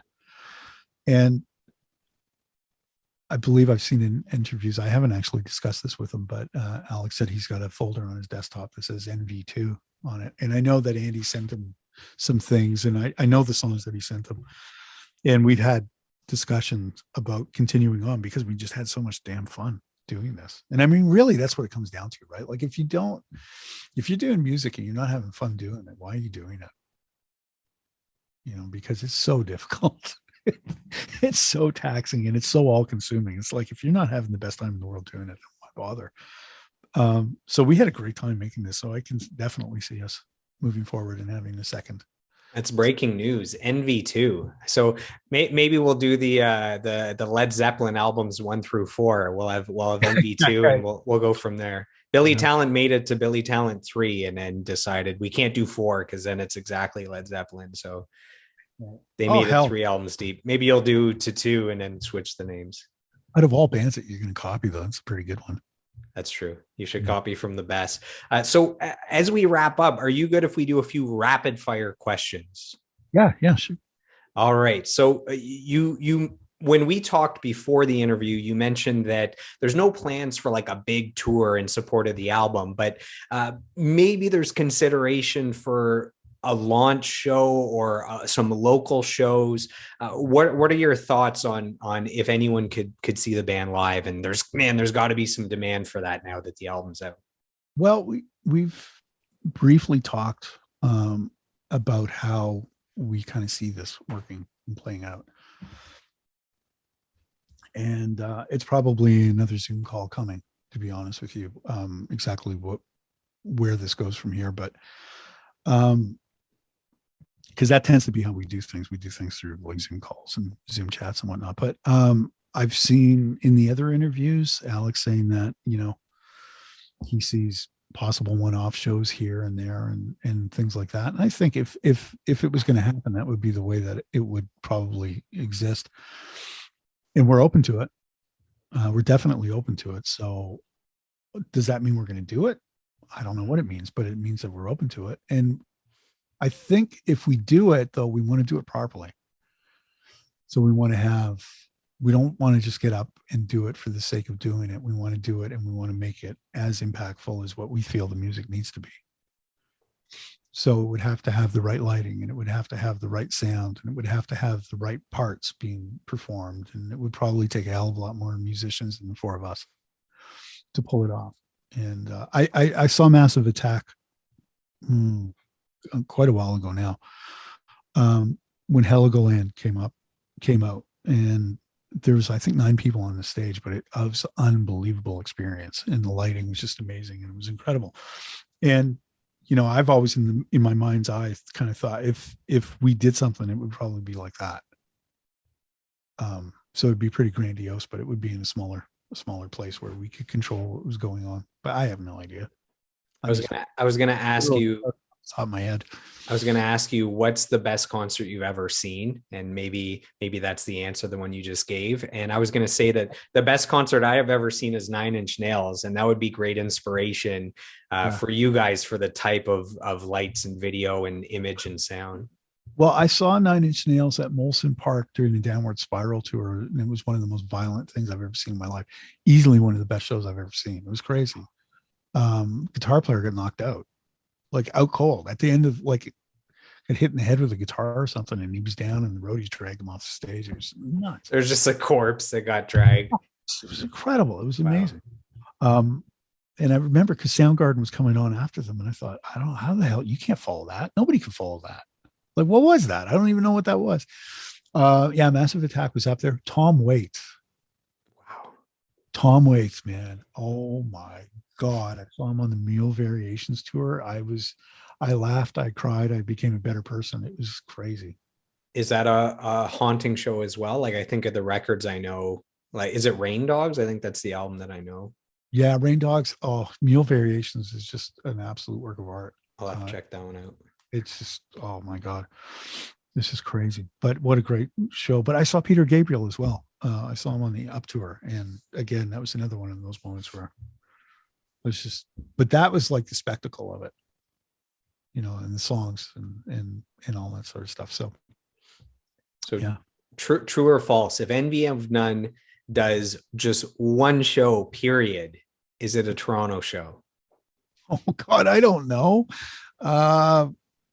Maybe. Well, 3/4 of the band is more Yeah. Toronto based, right? I'm crunching numbers here, you know? Yeah. One of us is in Toronto, one of us is in Burlington, and I'm in Hamilton. So yeah. Yeah, it would make sense, but I don't know. I have no idea. I'm trying to will this into fruition, you know? I'm trying Maybe to in Ottawa. I don't know. Oh, snap. That would be better, but I'm being realistic. If bands only have one Canadian date, it's Toronto. So I'm not getting greedy, you know? I'm planting the seed of where I could still physically make it 4 hours away, no problem, you know? Because there's Montreal's only an hour and a half as well. That's a good one. Oh, good point. Yeah.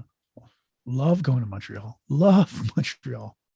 All right. Well, all the listeners, all the fans of Envy of None, I've planted the seeds for you for Canadian dates. So you're welcome for that. What would you say are your all-time favorite albums? Are there any that you just go back to over and over again?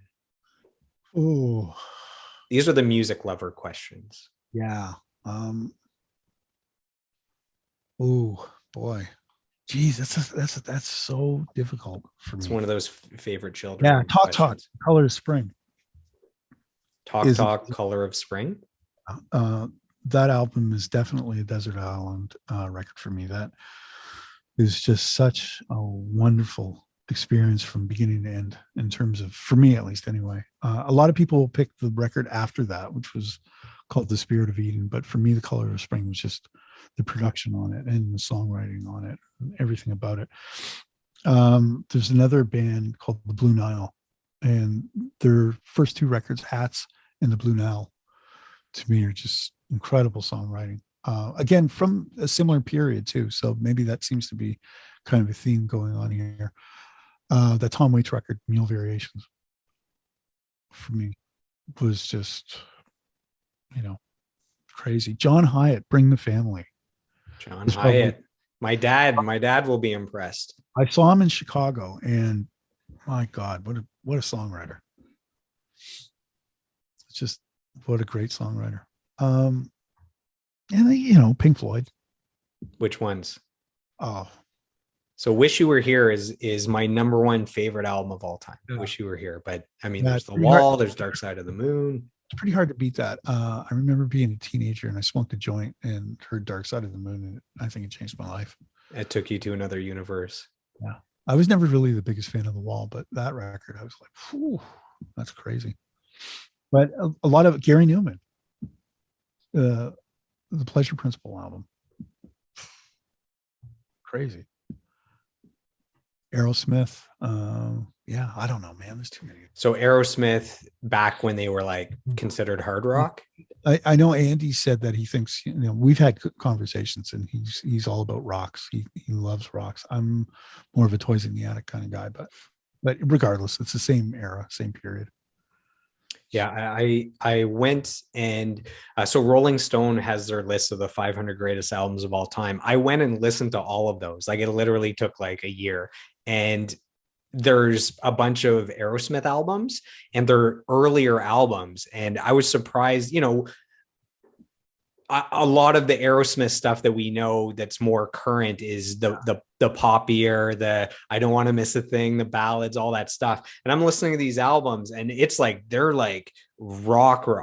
Yeah. Like they're balls to the walls giving her rock, Yeah.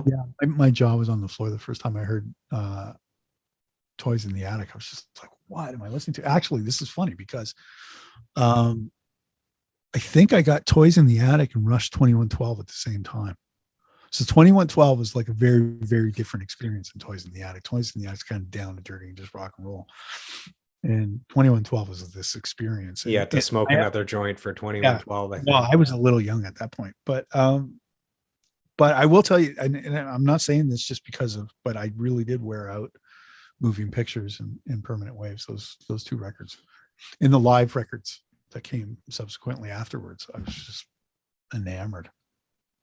Absolutely enamored. Yeah. When I finally saw Rush live, it's man, how three guys can sound like 12 guys on stage is insane. But yeah, it's next level. It's absolutely next level. Yeah. So I got just a few more rapid fire questions. If you could sit down and have a conversation with anybody, living or dead, who would it be? Tom Waits. Wow, that was fast. That's the fastest answer. Normally people have to think, but you've thought about this before. No, Tom Waits. For Just sure. because he'd be so interesting, right? Yeah. And I just, to sit down with him and have a conversation, regarding his outlook on anything, I think would be fascinating. He's a unique individual. When you look back on your life and your career, what are you most proud of and what are you most grateful for? It's pretty hard to top what's going on right now, to be honest with you. It would be this. I would, the other thing too, though, and because I do have this academic background and I do have people that I've taught, if there's any kind of influence that I've had on them, that's pretty gratifying as well. Any kind of positive influence, at least anyway. So, what's going on right now is pretty cool, pretty damn cool. Hard to beat. And, being able to interact with some of the people that I've been able to interact with all the way through my career, regardless whether it's either teaching or working in music or working in studios, it's been a hell of a good ride. So it's hard to pick one thing, but I would say that, just the people that I've met along the way. Who would have thought that in 2022, with a 2-year pandemic, one of the greatest things in your life has come to fruition? That's pretty cool, right? Yeah, it's just crazy. What a crazy world this is. Do you have any musical dreams that you have yet to accomplish? Is there anything that you've just always wanted to accomplish that's still out there in the ether? Yeah, I still want to make records. I still want to work and produce on records, and I still want to make records, and not necessarily, besides Envy and I want to work with other artists. I want to work with talented people. I mean, that's the most fun that I have, and so that would be the thing that I need to accomplish moving forward. So we have two final deep questions, and then we wrap up. So, Alf, in your humble opinion, what do you think the meaning of life is? Why are we here? What is this thing that we're doing? I think we're here to sort of leave something better than behind us than what we came in with. I think that's the meaning of life, for me at least, anyway. And if you could go back in time and you could sit down with your 10-year-old self and you could whisper advice. So you said you're 55, you have 45 years of experience, of mentorship, of dreams accomplished, dreams dashed. You've had good things and bad things. What do you tell cute little 10-year-old Alf with a big afro, just sitting there? What do you tell him to help him get through this life that's not easy? Yeah, do something other than music. No. How dare you, sir? I know. Actually, a friend of mine said to me, the hit songwriter Terry Sawchuk. He said, "Yeah, if I ever have a child, I'm gonna nail the piano shut so that they can't open it." He's like, "That's it. Just don't do music." But no, I think I would probably tell him to just kind of trust your gut, trust what you think is right, do what you think is right, and treat people with respect. That would be what I would say. So we've covered a lot over the last 2 hours. Is there anything that we didn't cover? Is there anything that you have to share for our listeners, for the fans of Envy of None? Anything that has not been touched on? No, if you haven't heard the record, go give it a listen, and give it a couple listens. And I hope you enjoy it. Really, that's I don't know. I'm just really grateful to be here. I think that's awesome. Probably the easiest thing to end with.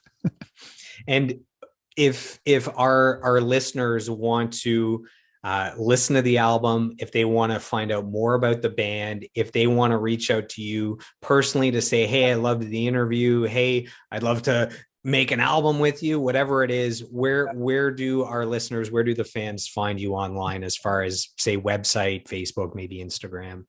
Yeah, currently, oddly enough, I don't have a website. It's Alfio_Annibalini is my Instagram. Alpha_49 is Twitter, and you can just reach me. There's not a whole lot of Alfio Annibalini's. Slide into the DMs with a message. Yeah, absolutely. In the band, it's I believe it's just envyofnone.com. It is, yeah. Perfect. And then all the streaming sites or your record stores to go pick up the album. So hey, Alf, thank you so much for your time. As I mentioned that when I started the podcast 2 years ago, I had a list of all my dream guests. I had you on it. You're here today. I'm a big fan of your work. I love the new album. I love what's going on. I'm so excited for you. I'm so happy with the new project, with the success that you're having. You deserve it. And it's me as a music fan being able to sit down with you and pick your brain and ask the questions that I want to know. I know that the listeners enjoyed it as well. So thank you so much for your time. Joel, thank you for having me on. This has been great. And I can't believe 2 hours has gone by. I'm looking at the clock. I'm like, what? When did that happen? So it just goes to show you how good you are at what you do and how great a time I've had. Thank you so much for having me on this. You're very welcome. Steve Jobs calls it the reality distortion field, where time kind of distorts around what you're doing if you're doing the right thing. So yeah, that's right. Yeah. All right. Well, to our listeners, to the fans of Envy of None, thank you for tuning in. We really appreciate it, and we'll see you on the next episode. Thank you all. I hope you've enjoyed today's episode, and I'd love to hear from you guys. My goal is to grow this podcast organically, where you're giving me feedback on topics you'd like me to cover and guests you'd like me to interview. You can reach out to me on Facebook, Instagram, and YouTube at Joel Martin Mastery. Joel is Joel, and on Twitter at Joel Mastery. So I am done. I am complete. I approve this message, and I'll see you on the next episode.